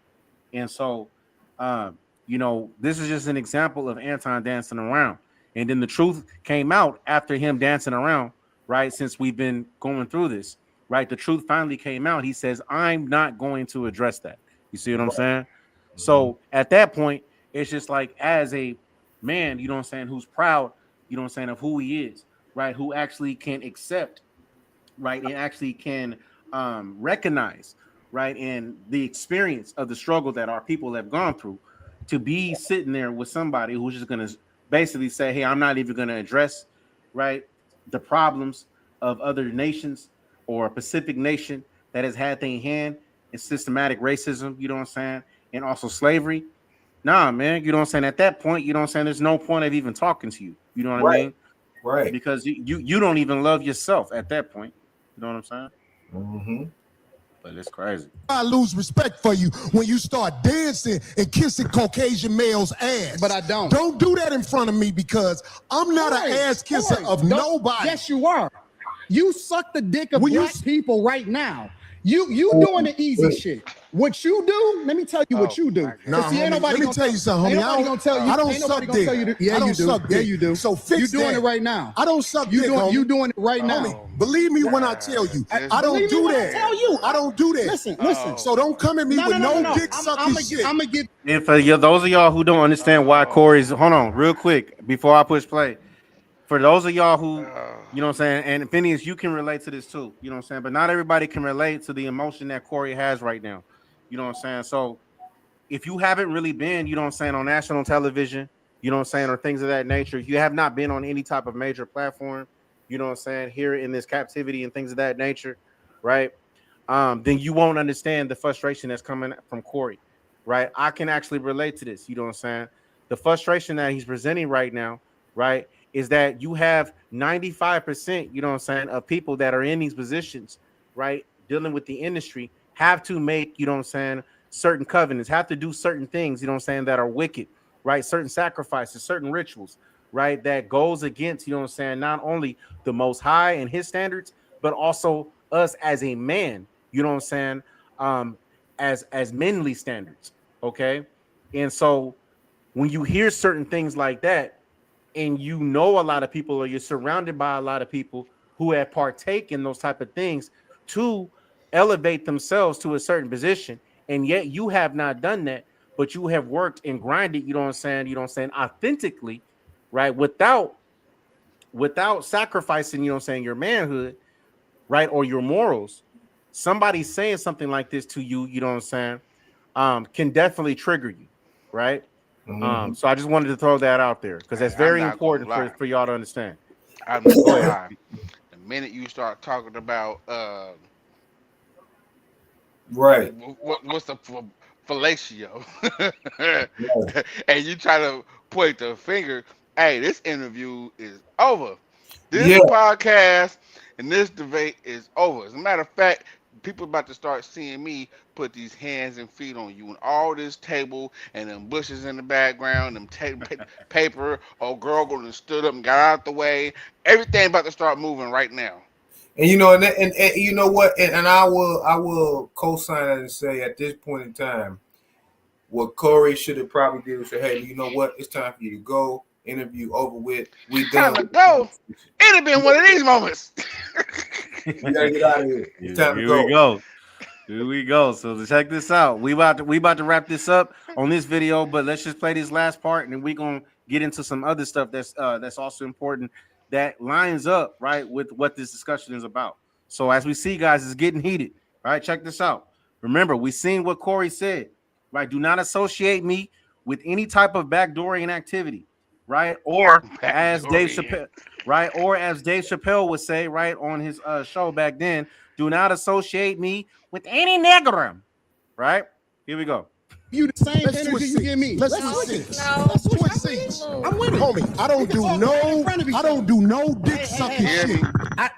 I'm a motherfucking man. I don't do no dick sucking shit, I homie. don't give a fuck about none Well, of I tell you right what, now. watch that dick sucking shit, cause that'll go bad. Call it what you want. I don't do no dick sucking, You say a homie. lot of shit that I don't fuck with either. You think I Okay, give a but fuck about but what you that talking that about, gay nigga? shit, oh you I go. don't give a fuck about what you talking Hey, about. homie, I tell you what. I'm right here. Don't put You no switching dick seats sucking don't mean shit. to me. Don't put no I'm from dick sucking Detroit, shit on me, nigga. I'm from Detroit Say right I now. suck a dick again. I'm right here, right now. All right, that's Now, what I'm now saying. I'm gonna respect you. Dance because it's your around it. platform. Dance around it. No. I'm I don't do no Hey, dick stop, sucking stop, shit. stop, stop. Stop it. Hey, that's zesty shit coming out. No. Yeah. I was getting, bro. We He on the said, same page. say it, dick again. All right then. No. Wait, no.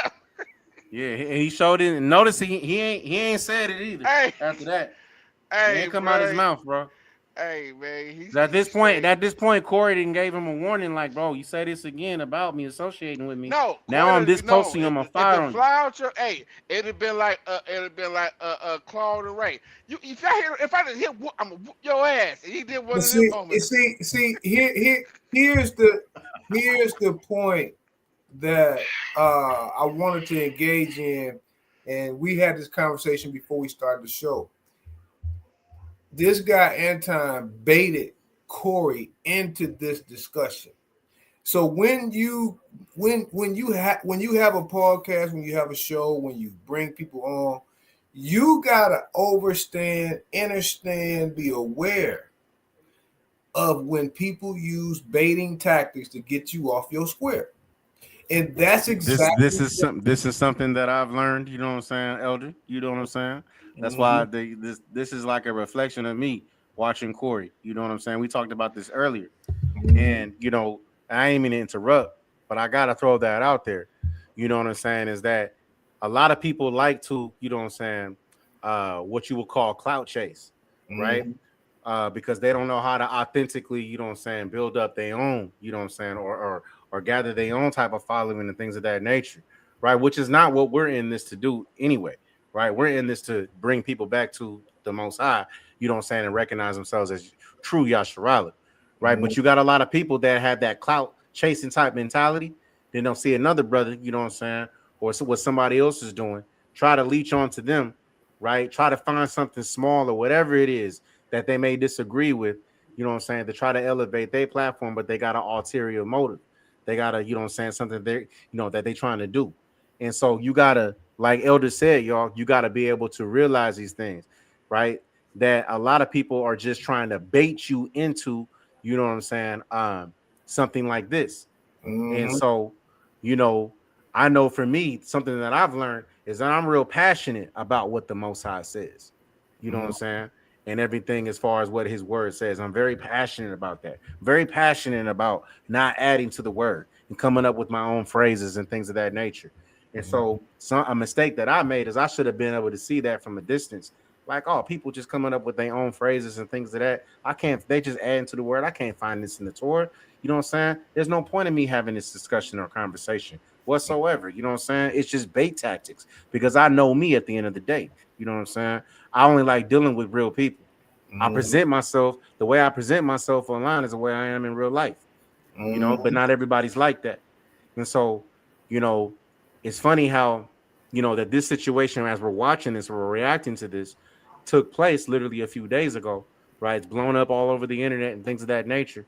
But I literally had a situation like this, maybe not face to face, you know what I'm saying, but just on live, you know what I'm saying, about, I don't know, a month ago.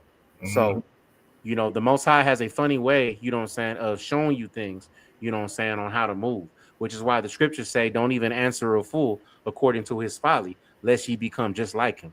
So, exactly. And I want this image that we see right here, these two brothers right here engaged in this conversation argumentatively, when if we come together collectively and redirect the energy to where we need to direct it to, and not people getting us away out of the system in the pockets of our oppressor, then we would be all right.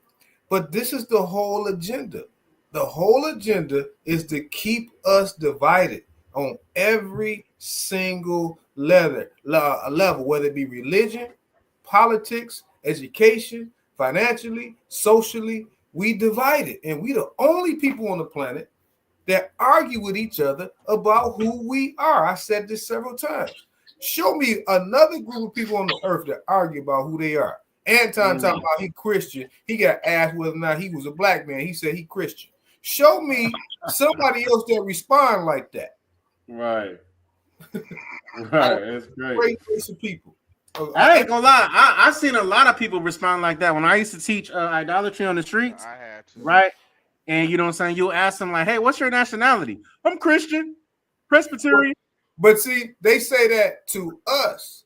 Right. But when it comes to their people and their communication with their own people, they're not going to say that. They're not going to say that at all. They only going to say that when they talking to us. But the problem with this conversation, they both the same ethnic group, and he responded like that. That's crazy. It is. Let's push play. We about to wrap this up and get to the next video. Okay. But we in the heart of this now, y'all. Check this out. I respect you because it's your platform, and I flew out here to have a conversation. We good. But you're not forcing up on me. Yo, we good. I did already. I don't do dick sucking put the microphone right down right now and go on her back. I don't give a fuck about this shit. Homie, you just running your mouth. I'm not running my mouth. You running your mouth. I don't do You no doing dick this shit for sucking the shit. internet. You doing it for the internet. Now, if you want to say your time, no, hold on. If you want, Now, see on this right here, y'all, you can correct me if I'm wrong, but my spirit senses, you know what I'm saying. This ain't as far as dealing on Corey Holcomb's side. It's not about no tough guy stuff. It's just about protecting, you know what I'm saying, manhood and masculinity. It's about respect, period. And respect, right. You're not about to disrespect me at all. Facts. Period. But in this moment, though, you know what I'm saying, because Anton, he swallowing in the fence. Corey already got in his face and said, playing tough. You're not about to get up in my face and check me. Right. I just did. Right. You know what I'm saying? Oh, say dick sucking one more time, but then he didn't say it, right? I turn around and be like, oh, I don't give a F about this. We can go outside right now. Like those are what Elder was talking about is tactics. You know what I'm saying? Is bait tactics. Because Corey's still refraining because deep down, you know what I'm saying? Corey probably want to knock him out. I'm going to keep it real. But Corey's also understanding, you know what I'm saying? Like he said in the beginning, he said, hey, you know what I'm saying? I have you on here because, yeah, we have differences of views and opinions, but I feel as if you're able to have a conversation, you know what I'm saying? Because these type of conversations need to be had because a lot of our people have different points of views and opinions, right? And so a lot of us don't know how to sit down and have these conversations dealing with systematic trauma from post-traumatic slavery disorder. So, you know what I'm saying? This is just a weak move by Anton, you know what I'm saying? Because Corey already said, hey, don't say it no more. Anton clearly knows he's not going to say it. But in the process of that, Anton's trying to pile up more stuff to bait him into something else because he's scared to say what Corey got in his face for. You see what I'm saying? I want y'all to peep that. What was you saying, YG? No. All right, Slocky. I show you I ain't doing it for the internet. If you want to say Anton, listen, don't disrespect me like that. If you want to say Anton, don't disrespect me like that, I'll respect you. But don't boss up on me because you said a lot of shit to me today that I don't fuck with either. But I let that shit ride because you don't know me. You don't know me. So I'm going to extend the same respect to you. You called me out of my name. You said some wild shit, especially with regard to how would it call this nigga out his name? Nigga, I'm telling you that you did. You can't tell me how I get disrespected. I got a question. You see that response? Nigga, I'm telling you how you did. You can't respond to me. Like, bro, chill out, bro. Put some bass in your voice, bro. A little baritone, bro. You feel me? Hey, bro. Nigga sound like me when I'm singing. Like, what's going on? That's crazy. I don't talk like that though, bro. That's crazy. From bro. Okay. No. Hold on 1 second. Hold on. We just getting loud. I ain't gonna get loud. Then don't switch seats. No, this my because show. That's This cool. my show. That's cool, but I take that shit as a threat. Okay, well, it is a threat if you calling me dick sucking. I don't dick suck, my nigga. Man, fuck what you talking about. I don't dick suck. If you want to get back to the conversation, because you ain't gonna do shit. Because you're not gonna do shit. Come at me with that dick sucking shit again, nigga. You're not gonna come at me with. Say I suck dick again, nigga. We can go all back right now. Fuck I am. We can go all back right now. I'm with it. I bet you won't say that shit. We can go all back right now. I got money for all this. Whatever. I got money too. Don't nobody give a fuck about that shit. And for those of you who are wondering why Corey, because a lot of people, I've been seeing a lot of people that have been saying like, "Oh, Corey didn't get up when Anton was like, hey, we can go out back right now." He said, I'm now the game is over with. The podcast is about over with. I'm gonna tell you the rules. If you say the word dick to me, dick sucking at all, I'm fucking you up. That's period. facts. You didn't say it. All right, cool. I'm gonna lay back. I'm not worried about it because I know you pussy. Excuse my language, y'all. I gotta be me in this instant. But that's that's his stance right now. Yep. Hey, bro. Exposed, bro. Exposed, man. Too much masculine energy, man. You feel me? Hey, No, it's just not respect. I ain't falling for the. I ain't falling. Darlene, get out the way. Don't get in the way of two niggas. Let me tell you something. Period. Earth Healing Angel already tried to tell her in the chat. Period. I know that's right. Get your ass out the way. Don't you see lions roaring? Get your ass out the way. I ain't gonna lie, that was funny, bro. I gotta rewind that one more time, bro. That part was funny. Cause Darlene thought she was doing something, y'all. Hey, he checked her real quick. Ain't gonna lie. Woo, that's funny. You should have stuck. You should have stayed with Ice-T, girl, back then. See that? Oh, that's her. Yeah, that's her. Yeah. Oh, I didn't know that. Okay. Yeah, that's her. Yeah. Hold on. I don't dick suck, my nigga. Man, fuck what you talking about. I don't dick suck. If you want to get back to the conversation, because you ain't gonna do shit. Because you're not gonna do shit. Come at me with that dick sucking shit again, nigga. You're not gonna come at me with. Say I suck dick again, nigga. We can go all back right now. Fuck I am. We can go all back right now. I'm with it. I bet you won't say that shit. We can go all back right now. I got money for all this. Whatever. I got money too. Don't nobody give a fuck about that shit. Hey, No, it's just not respect. I ain't falling for the. I ain't falling. Darlene, get out the way. Don't get in the way of two niggas. Let me tell you something, homie. I ain't got to go out back right now because we got to go out back to lead this motherfucker. But I'm saying that dick sucking shit, watch that. That's all I'm saying. And if I don't say it how you like it, If you want to get back to the conversation, we can get back to the conversation. But just know, I'm not listening to none of that shit, bro. Here, nigga. I'm not listening to none of that shit. If you want to get back to the conversation, long as you know. get back to the conversation. Long as you know, you not, because that ain't You not that tough. Wait a minute. The brother said, I ain't worried about going to the back right now because we got to go out that way to leave anyway. So if I don't get to now, I can get to later if I wanted to. That's facts. That's facts. Oh, We ain't gonna, man. but y'all can go check that out. You know what I'm saying? Subscribe to Corey Holcomb 5150 Show. Shout out to the 5150 Show. One of the only few comedic podcasts that I actually subscribe to and watch. You know what I'm saying? I've been subscribed to Corey's channel probably for about, I want to say about 10 years now. But y'all can go check out that entire interview. But to keep it short, what ended up happening after that, they ended up trying to have another conversation, but there was already so much energy exchange, you know what I'm saying, negative energy exchange through, you know what I'm saying, fakeness in the room dealing with individuals to the point that, you know what I'm saying, Anton ended up leaving the podcast, you know what I'm saying, with the mystery chick, you know what I'm saying, that he showed up with, you know what I'm saying, that wasn't his wife, and was called out on that. Because, you know, he disrespected Corey one more time. He told him, and I'm going to use some nice verbiage, he told him he defecated in his face. I SHITTED in your face, because he had made a little comment, and then Corey said, hey, chill out, bro. You know what I'm saying? Because Anton did apologize about the the comment that Corey would, you know, got. He did apologize about that, but shortly after apologizing about that, he proceeded to disrespect him again, like he did the first time when he said that you don't have the capacity, right? That was the first disrespect. Mm-hmm. So Anton reverted back to those same type of disrespects again, you know what I'm saying, after apologizing. So, of course, Corey prompted to say, hey, I feel like you're trying to shit on me again. And Anton said it to his face like, no, I don't be shitting on people, but I'm doing this to you, right? And so, yeah, it's just it's that at that point, Anton got what he wanted. He knows he gonna get the clicks. People gonna be talking about it. But what we doing here on Let the Truth Be Told is we're letting our people know that what you guys are seeing and what a lot of our people are seeing is just a reoccurring problem that we have with our people, because it all goes back to not knowing who we truly are. And it's a tactic. It's a tactic that we use for views. Mm-hmm. In social media. 100%. He did all of that for him to have his viewers, his people that follow him to increase. So that was the whole takeaway.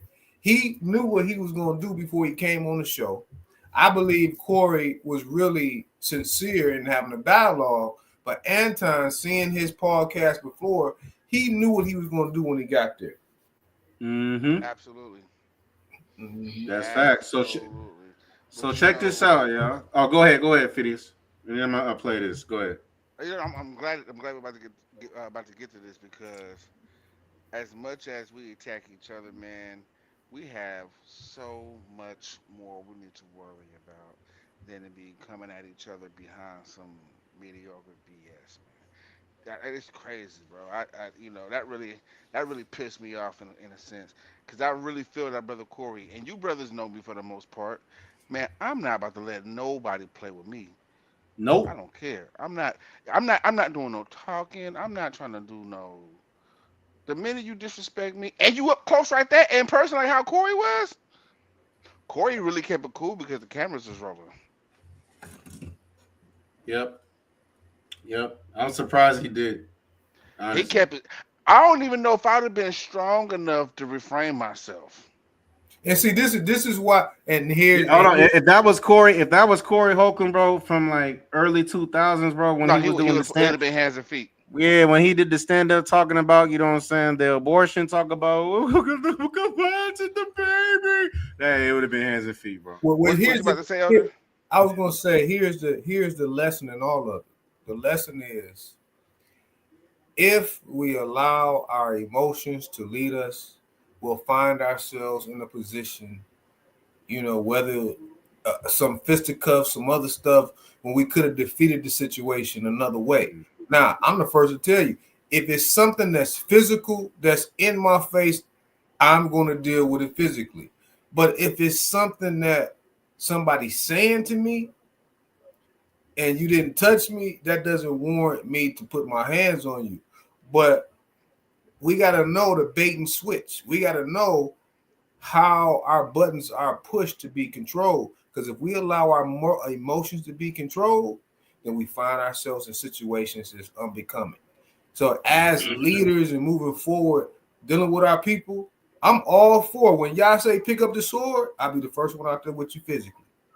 But when it comes to little stuff like this, because you said something, and see, this brother talking about he from Detroit, in the area where we come from, grow up. He wasn't acting like he was from Detroit. You can say all kind of stuff that you want to say. You can talk whatever you want to talk. Talk is cheap. Yeah, from no Detroit, bro. He ain't even. That's crazy. If you really wanted to do something physically, you would.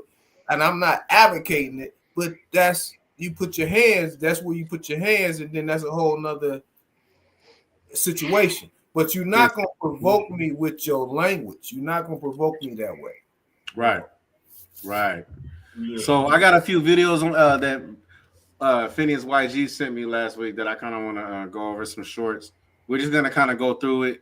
You know what I'm saying? Because again, a lot of our people are blinded, oblivious to the things that's not only that has happened with our people in the past, but what is going on right now. Okay. Mm-hmm. So let's just kind of go through. We're just going to go through these videos, you know what I'm saying, to keep you guys updated who's watching on current news, right? All praise to the Most High. I haven't really gone through it, but we're going to see. About this shit for the wrong reasons, man. Listen to this shit. 30 million barrels.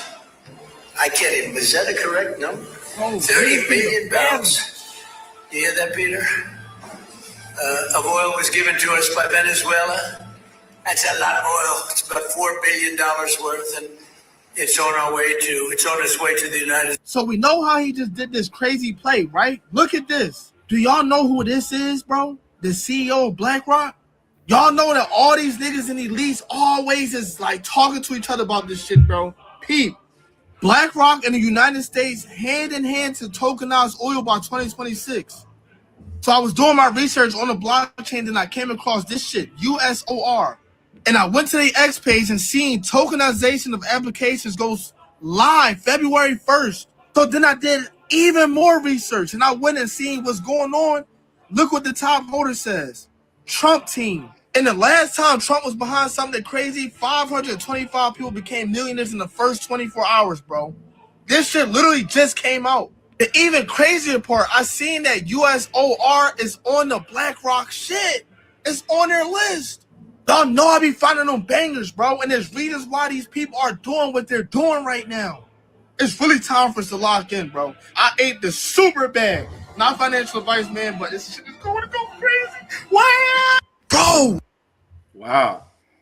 YG, what you got to say about that? It's always been, it's like what Elder has always said in some of our earlier shows, man. G-O-D. We want to break that down from again, Elder? Yes. Mm-hmm. In God we trust. Mm-hmm. G is an acronym on the dollar. It's an acronym. G stands for government.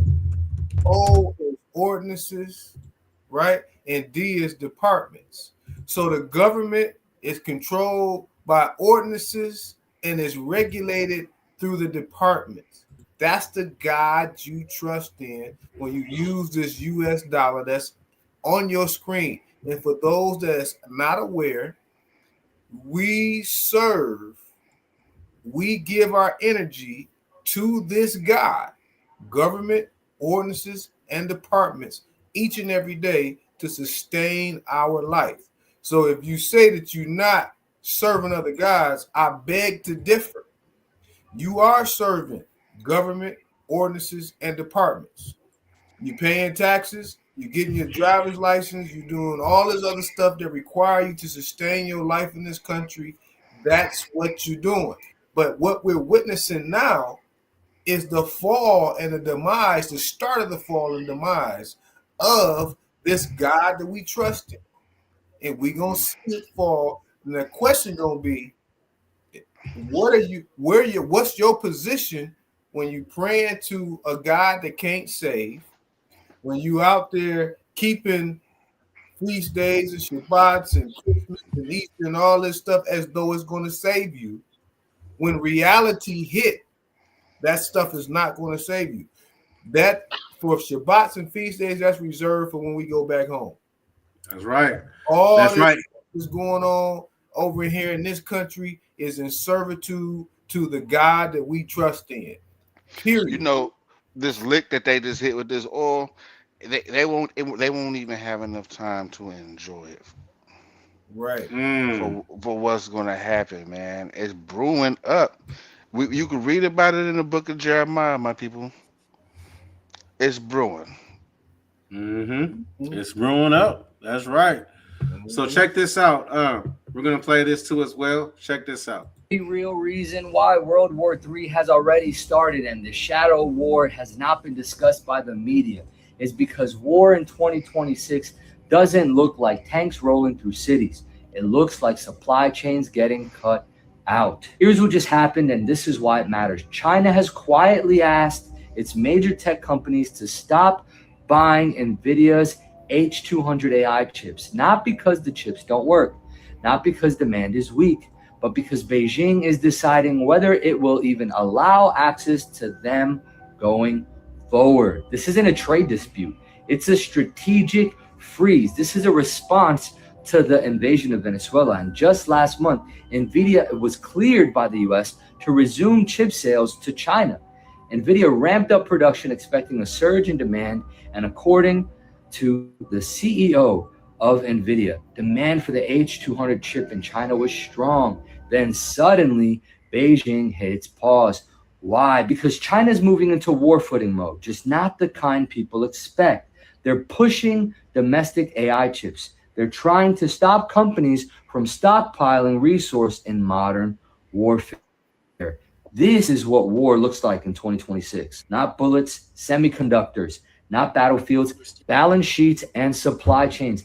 AI chips power everything from surveillance to cyber warfare to weapon systems to economic dominance. Whoever controls them controls the future. And here's the part no one on TV is saying out loud. When a country tells its companies to stop buying your tech, it's not negotiating, it's preparing. This move caught markets off guard. It caught NVIDIA off guard. It should catch you off guard too, because it's a clear signal that the war is already happening, just not the way you were taught to recognize it. If you're in NVIDIA, you probably should get out. Very real reason. Man, that's a lot of gems dropped in that. Elder, what you got to say on that? Because I got something lined up too after this. That's real good. Well, you know, what I want to say real quick is we all can see how prices have escalated within over a year or two.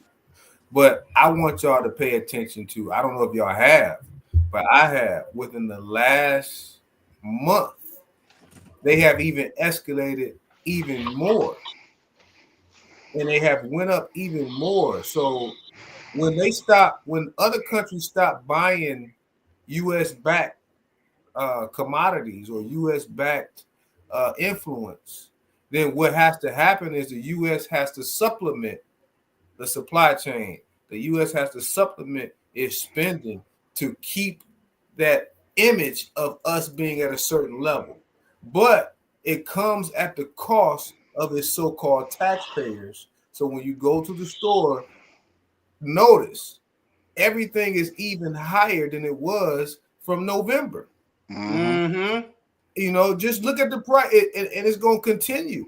While I went to the store, sometimes I make my own oils, and I have a wholesale. My name is listed on the wholesale distributors list to buy wholesale. I went to my same distributor. He said, "We can't even do that no more. We don't have no more wholesale. All of y'all gotta buy y'all oils and y'all shea butter at regular prices. I said, why? What happened? He said, well, with these tariffs and with what's going on in the international community, we can't sustain it. I said, wow. And that happened overnight. That's just one thing. If you go to the grocery store, you can see systematically the difference between November and the prices today is much higher. It's facts. My brother Joshua, the Levite, said that even in Seattle, right where we living at, that they have a sugar tax, right? They do. They have that here in the state. And I'm glad that you brought that up, Elder, right? This is a video that I wanted to show because this video right here lines right up with what you were just talking about, Elder. This is a video that my brother Bez, from GOZ sent to me about a week ago. And I'm glad that you brought that up because it brought to my memory, this video that he sent me. But I want y'all to check this out, right? Because it's the same reoccurring thing. What you guys are seeing right now is the fall, right? The potential fall right now, the start of the potential fall of this current empire. Okay. And when you have empires are only meant to last a certain amount of time, right? Because if it's not ran by the Most High and Him alone, it's not meant to last forever. Mm-hmm. So what you guys are seeing right now is the potential fall, right? The start of the potential fall of modern day Babylon, right? Or AKA America. All right. And so this video right here is going to give you guys a history of the things that former empires that were in rulership that fell, before they fell, or once they sensed that they were falling or that they were about to fall, the things that they changed. Because remember, Elder was talking about price changes. Okay. All of this is, goes back to what Corey was asked, Anton that question, right? That Antoine avoided, as far as America being founded on gangsterism. You know what I'm saying? On gangster shit. You know what I'm saying? And so this is what we about to see right here. Check this out. Shout out to my brother Bez for this video. Imagine you are standing in the center of Rome in the year 400 AD. You are surrounded by marble columns that touch the sky. You see aqueducts carrying fresh water over horizons. You see the Colosseum, a stadium that holds 50,000 screaming fans. You're standing in the capital of the greatest empire the world has ever known. An empire that spans 3 continents. An empire that has lasted for 1,000 years. If you tapped a Roman citizen on the shoulder and told them that in just 76 years, this entire city would be empty ruins, and the empire would vanish from the face of the earth, they would have laughed in your face. They would call you crazy. Rome is eternal. Rome is invincible. The systems are too big to fail. Now, fast forward to today. Stand in Times Square in New York City. Look at the skyscrapers. Look at the stock tickers flashing record highs. Look at the military power that dominates every ocean on the globe. If I told you that by the year 2026, the foundations of this American empire would irrevocably crack, you would probably have the exact same reaction as that Roman citizen. You would say that America is too big to fail. But history is not a set of random events. It is a blueprint. It is a repeating cycle of rise and falling human nature. We are not special. We are just the latest actors in a very old play. And right now, we are in the final act.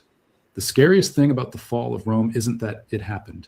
It's how eerily similar it looks to our current reality. The parallels are not vague. They are mathematical, they are cultural, and they are undeniable. Rome didn't fall overnight. It succumbed to a slow-acting poison, a specific economic mistake that ate away at its soul until it was too weak to stand. Today, America has ingested that exact same poison. We are showing the exact same symptoms. And according to the historical timeline of empire life cycles, we are fast approaching our own expiration date. The year 2026 is not an arbitrary number. It marks the 250th anniversary of the United States. And 250 years is the historical average lifespan for a global superpower before it undergoes a catastrophic reset. In this video, we are not just going to look at dusty history books. We are going to hold a mirror up to our own civilization. We are going to identify the singular fatal mistake that destroyed Rome and prove to you that America is not only repeating it, but doing it faster and on a much larger scale. To understand the end, we have to understand the beginning. Rome wasn't always corrupt. In its early days, during the Roman Republic, it was a society built on what historians call stoic virtues. It was built by hard men, farmers who became soldiers to defend their land and then returned to farming. There was a deep sense of duty, frugality, and shared destiny. Economically, this was reflected in their money. For centuries, the Roman currency was the silver denarius. It was a coin made of almost pure silver. That's key right here, y'all. Right? So the money system back then was made of pure silver. I want y'all to hear that. Pure silver, right? Check this out. It was sound money. If you held a denarius, you held actual intrinsic value. You didn't have to trust the government. You only had to trust the metal in your hand. This sound money created a stable foundation. It encouraged savings. It allowed for long-term planning. It funded the roads, the aqueducts, and the mighty legions that conquered the known world. Because the money was real, the economy was real. Because the money was real, the economy was real, right? And this is the start of the shift of taking our trust away from the Almighty and putting our trust, you know what I'm saying, into the inventions of men, right? But Because success is a dangerous. What'd you say, Elder? The money is fiat currency, which means that it has no intrinsic value. So therefore, in our system, the money is fake, and everything else that goes with it is fake and made up. And that's why we in for a plummet. Right, exactly. Right, here we go. As Rome conquered more territory, immense wealth flooded into the capital. The ruling class stopped being warrior farmers and became wealthy aristocrats. The focus shifted from production to consumption. By the time the Republic died and the Roman Empire began under Augustus Caesar, the seeds of decay were already planted. The empire was vast, stretching from England to Egypt. And real quick, they said that it changed from production to consumption. That's something we've been seeing in America for quite some time, which is why that you have a lot of GMO foods, all right? Because they've canceled a lot of the production as far as dealing with the fields, whether they're building apartment complexes, neighborhoods, businesses, things of that nature, right? Cutting down trees, right? To try to build more buildings because this place is getting overpopulated to the point that production has slowed down dealing with, you know what I'm saying, actual authentic food to the point that they're actually chemically modifying things that are authentic, right? And making replicas, right? To try to keep up with the overwhelming population. So and you know, it's also about, it's no longer about what America produces, it's about what you purchase. What do I mean by that? There used to be one of the companies used to be here was called Fisher. Fisher made speakers and radios made in the United States. Now that company doesn't even exist. It's not about what we produce, it's about what we can consume. The United States have three big major auto companies, Ford, General Motors, and Chrysler. But ask me how many parts are made in the United States concerning those vehicles. When you buy an American car, you actually buying a foreign vehicle because 70% of the parts is made overseas. That's facts. Which is why that you know, and they're made for you to break down so that you can still keep spending, so that they can keep that. This is something that my brother Joshua the Levite, you know what I'm saying, taught me throughout the years, because he's a mechanic, you know, and how they literally make these parts, you know what I'm saying, built to where they don't last, so that they break down at a certain point to keep businesses, you know what I'm saying, intact, to where the consumer has to go back to them and go and, you know what I'm saying, and get more. So but let's push play. Maintaining this expanse was incredibly expensive. You had to pay hundreds of thousands of soldiers stationed thousands of miles away. You had to build and repair infrastructure across continents, and most importantly, you had to keep the population of Rome happy. This is where the concept of bread and circuses originated. To keep the massive unemployed population of the city from rioting, the emperors provided free grain and massive gladiatorial games. It was the ancient version of welfare and endless entertainment distraction. You hear that, Phineas, YG? Yeah. Right, it's the same thing that they're doing now. All right, they know that there's a change going on, so they offer free things, right? Like they say, they offer free grain, free certain things, and then also entertainment. It's the same thing that they're doing right now, right? You got your free programs, you know what I'm saying? You got your SNAP benefits, you know what I'm saying? Low income, right? Section 8, right? WIC, right? Medical, all this other stuff, right? And then you have your entertainment too as well, right? Your sports, coliseums. Right now, it's not like how it was back then, to where our people was literally, you know what I'm saying, fighting to their death, you know what I'm saying, for entertainment. But, you know what I'm saying, a lot of the same things have been adopted, you know what I'm saying, that America has adopted from the Romans, bro. Like, I don't know. Do you see the same thing, YG? What do you say? It is 100% absolute the same exact thing. I don't see nothing different. Right. I don't see nothing different. Now check this out. We about to get into the heart, right, of the destruction of this downfall. Check this out. All of this cost enormous amounts of money. The gold and silver looted from conquered nations began to dry up. The expenses of the empire started to outweigh its income. Rome had a budget deficit. Now, an emperor has two choices when faced with a deficit. Choice one is the hard choice. You can cut spending, which makes the citizens angry, or you can raise taxes, which makes the rich, powerful people angry. No emperor wanted to do that. They wanted to be loved. They wanted to be gloried. So they chose the easy path. They chose the fatal mistake. They decided to mess with the money. This is the mechanism of collapse. Pay close attention, because this is exactly where we are today. It started slowly. Around the year 64 AD, Emperor Nero faced a financial crisis. He needed more money to pay his debts and fund his lavish lifestyle. He came up with a devious idea. He gathered up the silver denarius coins, melted them down, and mixed in a small amount of cheap base metals like copper. He then reminted the coins. Suddenly, Nero had more coins to spend.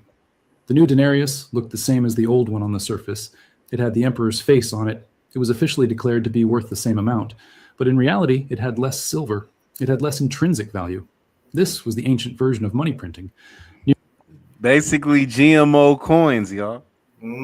Right? That's what I want y'all to think. GMO coins. Same thing what they did with the food, GMO food, right? The money is now it was 100% silver as far as the denarius coin, right? And now they've ran out of it because of what they had to do, the labor that it takes to actually accumulate that type of silver, all right? Because this is all the oppressor does. They get greedy, okay? Right. And so now they've ran out of resources, so what they have left, they're taking it and they're making modified versions of it, all right? And so you think that they're going to be telling these other countries and stuff like that, and these other nations that are spending with them, or in you know what I'm saying? Because at this time, Rome is the world power, right? So you have other nationalities and other nations that are under them. You think they're telling them what they're doing? No, right? The same way they're not telling us guys what they're doing right now. Okay. Exactly. It's just like I was saying earlier, when I use that term fiat currency, that means that the US dollar has no real intrinsic value, but it's based upon your faith and belief. We used to be on a gold and silver standard, but we're no longer on that standard because they had to increase the money supply, just like Nero had to increase his money supply. So when they increase the money supply, that means that they can print money at will without the dollar having the same weight in gold or silver. That is the same scenario. Nero had just debased the currency. At first, nobody noticed. The party continued. But subsequent emperors saw how easy this was. If they needed to fund a war, they just added more copper to the silver mix. If they needed to build a new palace, they just debased the currency a little more. Over the next 200 years, this process accelerated.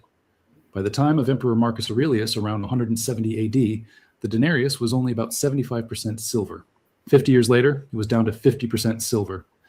By the year 270 AD, under Emperor Aurelian, the denarius had become a joke. It was barely 5% silver. It was basically a bronze coin with a thin silver wash over it that rubbed. And a lot of our quarters will eventually look like this if you have quarters just sitting around for a long time. Elder, I know you've seen a quarter that looks exactly like this. Yeah. Same with you, YG. Yep. Yep. Right? You can tell. And it looks like it's just painted. It's just plastered. You know what I'm saying? Hey, and you know what they said just here recently? They're not even going to print the penny no more. Wow. That's crazy. Off after a few uses. The Roman government had effectively stolen the wealth of its people slowly over 2 centuries. But here is the thing about economics. You cannot cheat reality forever. The people of the empire eventually realized what was happening. Merchants, traders, and soldiers realized that the coins they were receiving were junk. They knew the government was lying to them about the value of the money. The result was catastrophic inflation. Because the money was worth less, merchants demanded more of it for the same goods. The price of wheat, oil, and clothing skyrocketed. We have records showing that in the 2nd century, a specific measure of wheat cost around 8 drachmas. By the 3rd century, that same measure of wheat cost 120,000 drachmas. And I don't want to play too much of this, you know what I'm saying? But this just covers what you was talking about, you know what I'm saying, Elder, and what we're seeing now, y'all. You see what I'm saying? And so, you know what I'm saying, everybody, these other countries, these other nations that used to be in cahoots with America have now caught on to the fact that the American dollar holds no value, because now these other countries are starting to wake up and realize, okay, well, here in our land, we hold the oil. Well, here in our land, we hold the gold. Well, over here in this land, we hold all the copper. Well, over here, you know what I'm saying, we got the gasoline. Well, over here, we got the cotton. Here, y'all see what's going on, okay? And now these countries are like, okay, well, why is it that we are, you know what I'm saying, why is it that we are accepting this U.S. dollar, right, which they're supposedly printing, right, from trees, right, making it out of trees, right? Why are we taking this and then giving them our resources, you know what I'm saying, right, that we are generating by ourselves through labor? Exactly. They are benefiting off of our labor, right, by giving us something that is not worth, that has no worth. You see what I'm saying?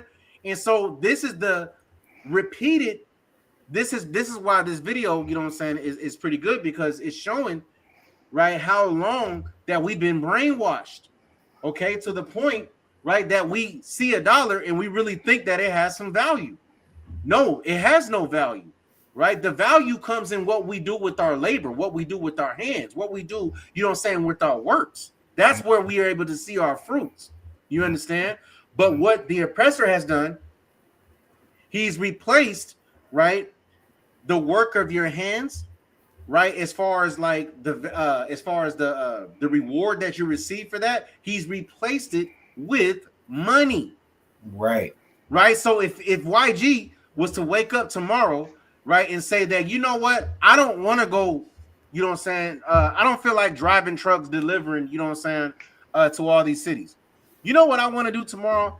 YG decides that he wants to get up and he wants to go plant him a vineyard, right, or plant him a garden, or do things and work on things around his house, right, that's going to bring actual equity, like food, things of that nature, right? We're set up here living in our captivity that he's actually losing money, right, or losing, you know what I'm saying, that it's risky for him to try to build something of his own, because this whole economy is set to depend on this money. Exactly. And I didn't mean to ramble too long, but it's just so much, man. Like the crafty council, y'all, I can't explain it. The crafty council is way deeper, right, than what we're viewing it as on a surface level. Absolutely. Way deeper than that. We actually talked about this some time ago. It was several shows ago, dealing with the finances and the U.S. dollar and all those kind of things, and in relation to how money is made, the modern money mechanics. And you know, we give forth our labor, which is sweat equity, and that's the only thing that's valuable. What you get in return is something that's sometimes not even printed. They send you a payment by credit in your bank account, because there's a lot of companies that don't even issue checks anymore. You get a credit in your account, so they don't even have to print it. It's digitized. It's digitized. That's right. You know, that's right. Yeah. That is crazy that you said that, man. That's crazy. You know what's crazy is because I remember, you know what I'm saying, when I started this job, like there was an issue with my direct deposit, you know what I'm saying, and my boss just came and handed me a check, you know what I'm saying, and when I looked at it, I was like, dang, I ain't seen one of these in a while. You know what I'm saying? I'm like, man, I actually got to go physically cash this and all, you know what I'm saying? But yeah, you know, everything is changing, man. And as everything changes, things are changing because the economy is failing, guys. See, if the economy is not failing, then there's no need for change. You know that, and that's actually why President Trump went and deboed Venezuela for their oil. That's why he's trying to deboed Greenland for their oil. That's why all these gangster moves are being made, because he has to somehow increase the stockpile, but by any means necessary to make good on the promises that he made. That's facts. That's facts. So I'm gonna read this article. We getting ready to wrap this up. I want to read this article, and then we're gonna pick up too next week, man, to continue to talk more on current events, because there's a lot of more stuff that, you know what I'm saying, that we need to go over that Phineas done sent me. You know what I'm saying? The elder done sent me. We got a lot of stuff that we need to dive into, you know what I'm saying? But check this out, man. This is as you guys see, it says the Supreme Court unanimously rules that police may enter a home without a warrant to render emergency aid when they have an objectively reasonable basis to believe someone inside faces serious harm, rejecting any probable cause requirement. Wow. While Anton Daniels wanted to dodge Corey Holcomb's question, talking about, hey, when the police decide to do something, there's nothing that we can do about it. Absolutely. Here's an example of what he was talking about. Yep. And it's been happening for a long time. You know, what happened with the sister? Remember the sister? She was in her home, and the police came in, and I forgot her name, but she told the police it was the wrong apartment, right? Well, no, they went there for her husband. That the cop that shot her has this thing with her husband. They've been going at it for a while, and when they showed up, she wasn't there. But she called the police because she said there was somebody outside the apartment, but it was really that white boy, that cop. And so he waited till the backup got there. They got there, and they was asking about the husband and this and that. They had some words, and she was in the middle of cooking. She went to the pot, and all of a sudden there's a threat because she got a big old boiling pot of water, and they shot her. But she shot her. When they shot her, before she got shot, what did she say? Sonya Massey. Sonya Massey. Yes, I rebuke you in the name of Jesus. He said, "Don't you do that. I will shoot you dead right now." And he shot her. I think Elder talking about another situation. No, I'm talking about that one. That was that. Okay. Yeah. Okay. Yeah, absolutely. But here's the thing that a lot of our people are missing, and I actually thought about this for some time. You know, there's one thing that have regular police doing what they've been doing to us. The police started off as slave catchers. So this been going on. You know, we're dealing with our people, and not just us, other ethnicities with color, right? Right. But when a country has a military force policing its cities across the country, that is now a third world country. This place has become a third world country. Right. When you use a military force inside the borders of your domestic boundaries, not just military force, military. You know, look at ICE. ICE is running rampant. Yeah, that's the government. They snatching black folk up out the cars. You know, I just seen something on the other day. There was a news clip, and this just happened earlier this week, where ICE ran up on a postal service worker. This dude is carrying mail, walking across people's lawns, delivering mail and putting it in the mailbox. ICE ran up on him, talking about, let me see your identification and this and that. He's like, whoa, is everything all right? And you know how they do. They get aggressive. They hold they rifles. I said, show me your. He said, all right, hold on.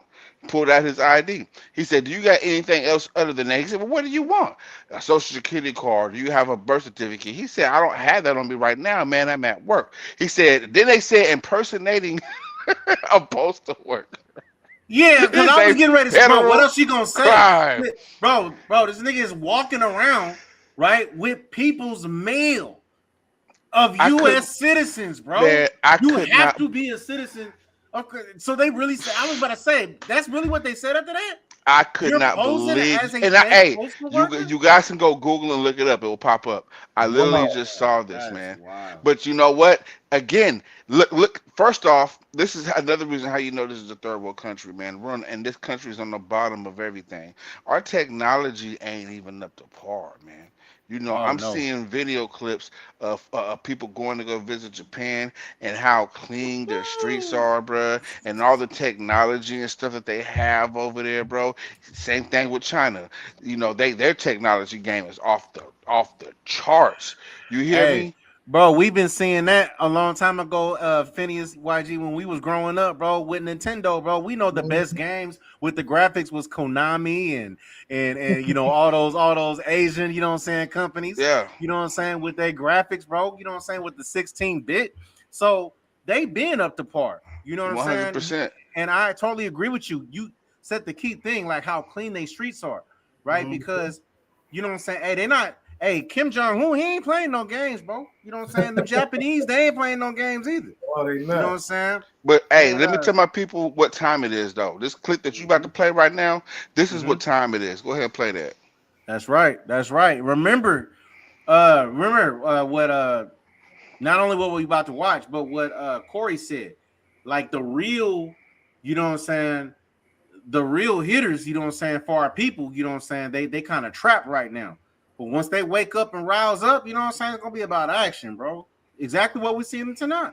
Keeping it 100. Hold on, I ain't got no sound.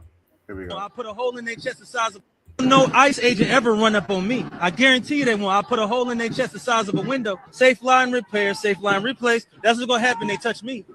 Safe line repair, safe line replace. I do wow for that, bro. Safe line repair, safe line replace. That's what's gonna happen. They touch me. Unarmed woman was killed by ICE. If you think you about to come and brutalize the people while we're standing here, fuck around and find out. Our interactions with the police and ICE, and we hold them accountable. We hold them accountable. We patrol the community and we hold them accountable. The Black Panther Party for Self-Defense, we're the same Panther Party from back in the day, but we're a little more aggressive now, you dig? Carry bigger guns and we don't take no shit. Places where there are a lot of immigrants at, I think that the community around them needs to take special care to them and needs to start escorting them to and from everywhere to make sure that they're safe. Because them ICE agents ain't gonna act like that if it's a bunch of people standing outside with assault rifles and shotguns. It's a semi-automatic shotgun. That means some shotgun shells that shoot out of a pump, they shoot them rapidly. If you are gonna legally arm yourself with something bigger than what they got. Those who serve in the public, they should be fearful of the public. They should be fearful that the public is going to be dissatisfied with their job that they're doing, not feeling like they're tyrants, not feeling like they're bullies because they got guns and body armor and walkie-talkies. That makes them immune to whatever the people would do. I think you want to correct the ideology of the pig and the mentality of the slave catcher. You meet them with equal force. All power to the motherfucking people. No power to the pig. Now hold on real quick. I agree with that to an extent because, as Elder has said early on in the show, our salvation is not going to come from man-made weapons. Right. You understand what I'm saying? Right. But it's going to come from the Almighty Yahweh Himself. Now, when it does come and it does happen, though, what did the scriptures say? Part of our inheritance, He's going to put the enemy's neck in our palms. So that will actually take place, but it will take place at the appointed time that That's the right. Most High deems it to be fit and ready for us to be able to handle it. Because right now we can't handle it. I love the brother spirit. Y'all know this brother Phineas, man. You know I'm ready about that action.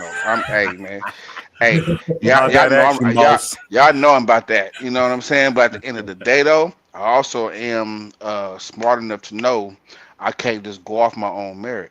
I can't just go off my own heart. I can't just go off, how I feel. This ain't the biblical times where when the Most High says something and I saw my people or whatever was doing something wicked and He didn't even wait on the Most High. He just went and handled business. Because that's what was supposed to be done at that point in time. We're in a different time right now. You dig what I'm saying? We are in 100% servitude. And so because of that, I know I can't just go to my waist right now and whip it out and be like, nah, man, it ain't happening like that right now because I ain't going to make it.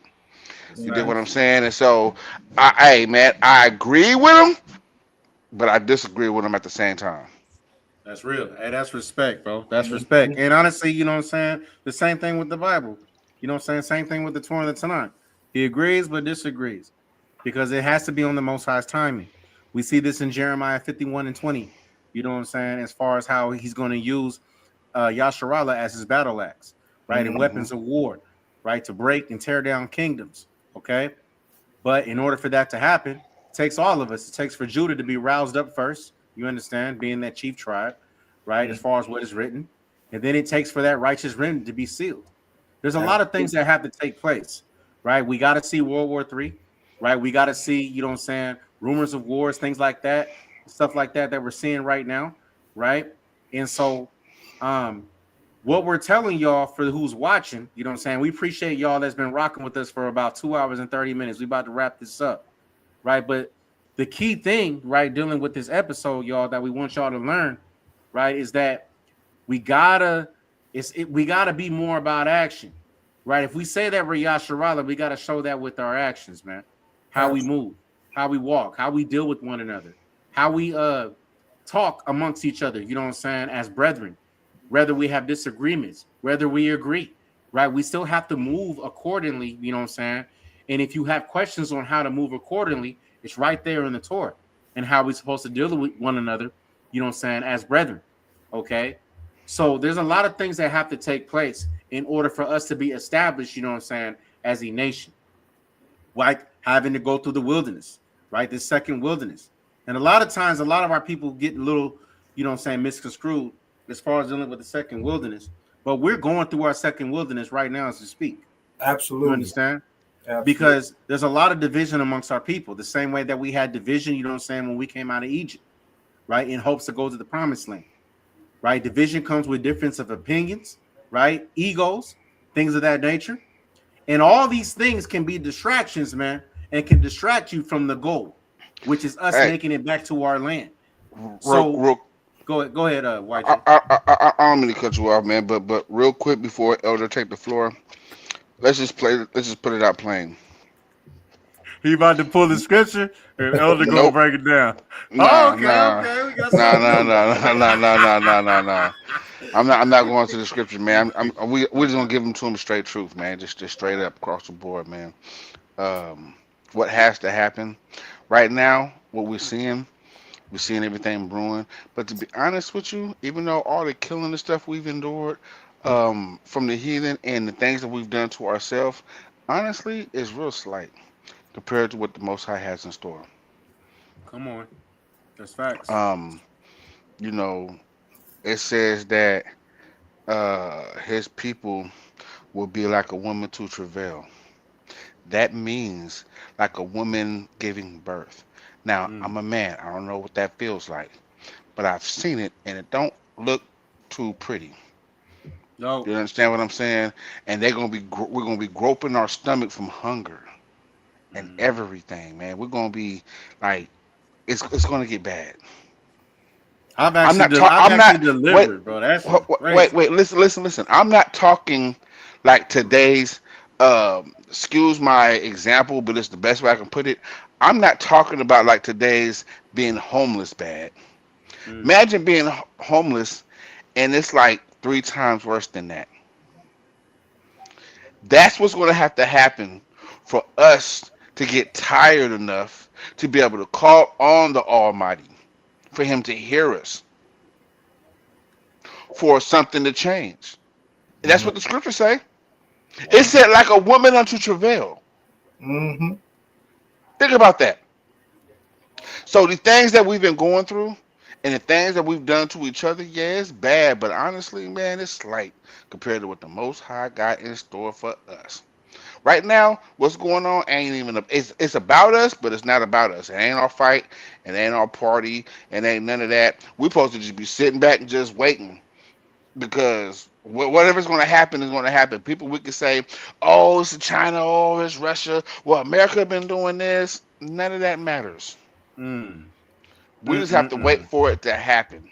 And whatever's going to happen, let it be. You dig what I'm saying? So if nuclear missiles have to come here, it has to happen. And then when it does happen, get ready because it's going to get ugly. Nobody on this plane of existence is going to be ready or prepared for what's to happen. I don't care how good are you with your hands. I don't care how good you are with assault rifles and handguns. I don't care how good you are being in the wilderness and knowing how to take water from a lake and make it clean, drinkable water. I don't care how good you are at hunting or none of that. Nobody's going to be able to be prepared for what's coming.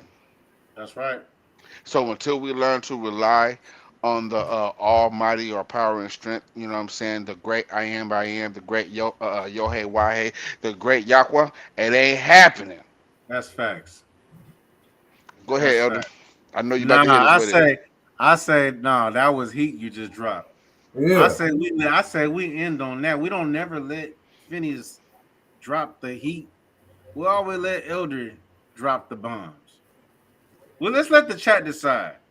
Should we end on that? Because he just dropped the bomb, y'all. You know what I'm saying? He put those bombs in the chat. Put them in there. Put them in there. Chat. That was good. That was a good breakdown. That was a good And, breakdown. Elder, you know what I'm saying?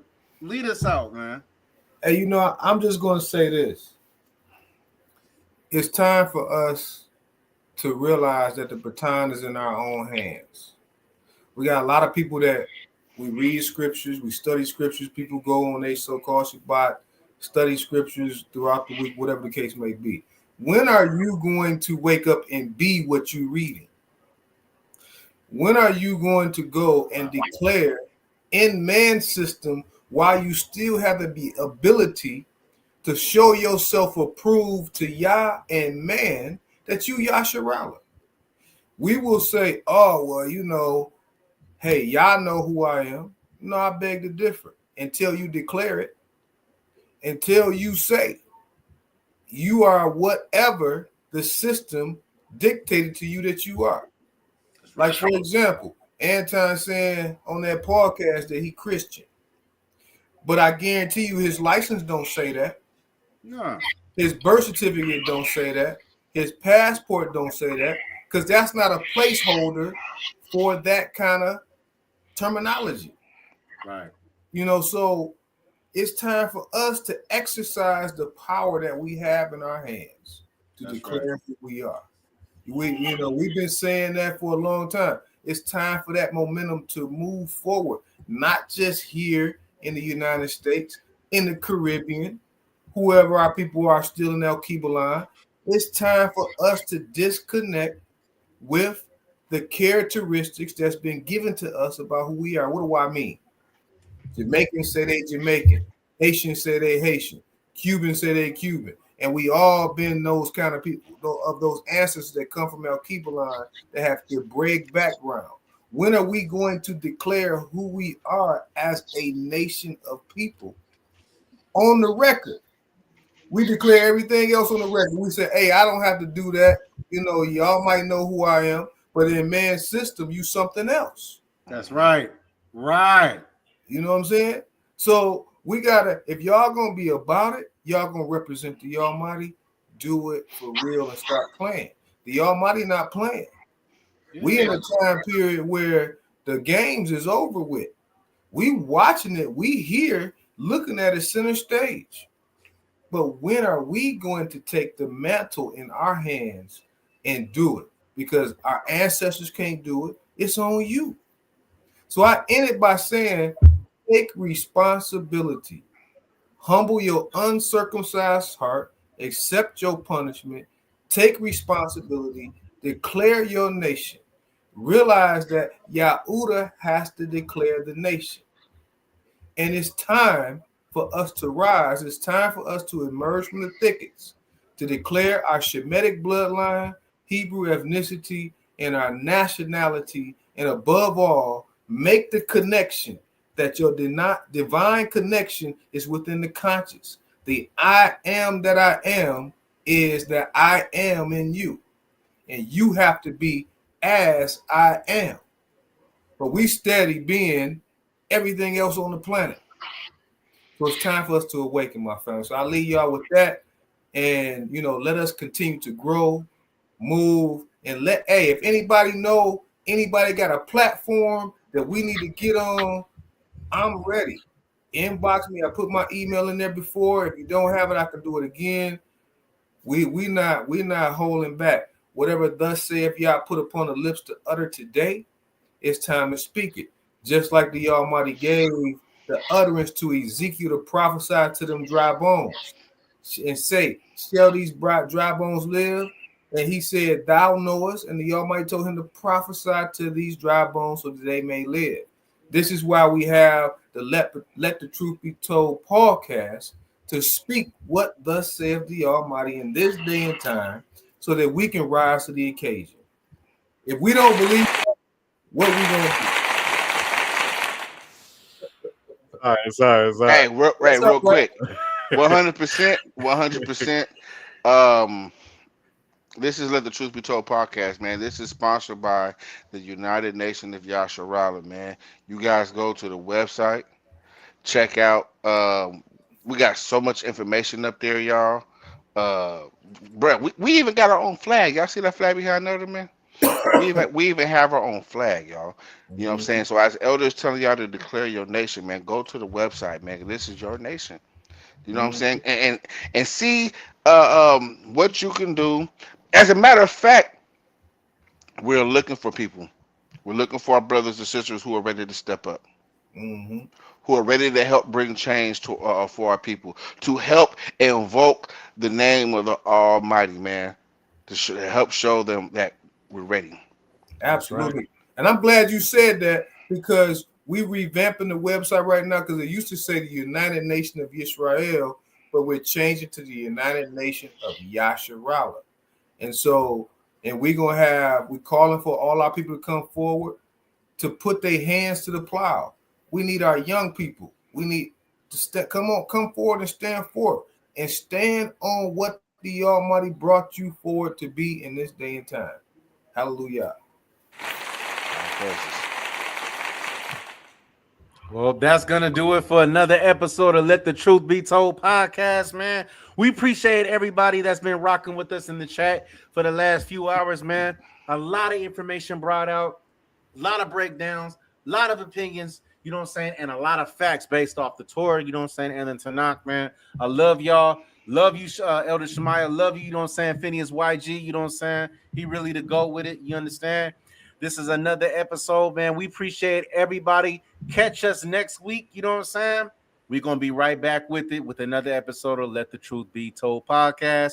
This is your brother Zamron the Servant coming all the way, you know what I'm saying, out of Seattle, you know what I'm saying? We got our brother Phineas YG in the building and the Elder Shemaiah to drop that knowledge on us, you know what I'm saying, to keep us all in shape, right, and on the right path in the spirit of the Most High and the Most High and Him alone. I love all of y'all, Yasharala, man. You know what I'm saying? And we got to get back to loving one another. You know what I'm saying? Because that's what this is about. So with that being said, we love y'all. Shalom, shalom to the 12 tribes scattered abroad and everybody that's also watching too as well. Hit that like, share, and subscribe, man. And we'll catch you guys next week. All praise in the Most High. I mean, that's just how it goes. I would never fold this game. You're supposed to give it away. It's not to be sold. You gotta learn to keep the Lord is how you save your soul. Striving for the kingdom, that's your main goal. We can take this kingdom back, but you ain't ready though. You let the ways of this world, don't wanna let it go. I just tell the truth to my black folk. Expose the heathen of the evil, that's just how we go. I'm truly dedicated to this motivation though. When will it all change?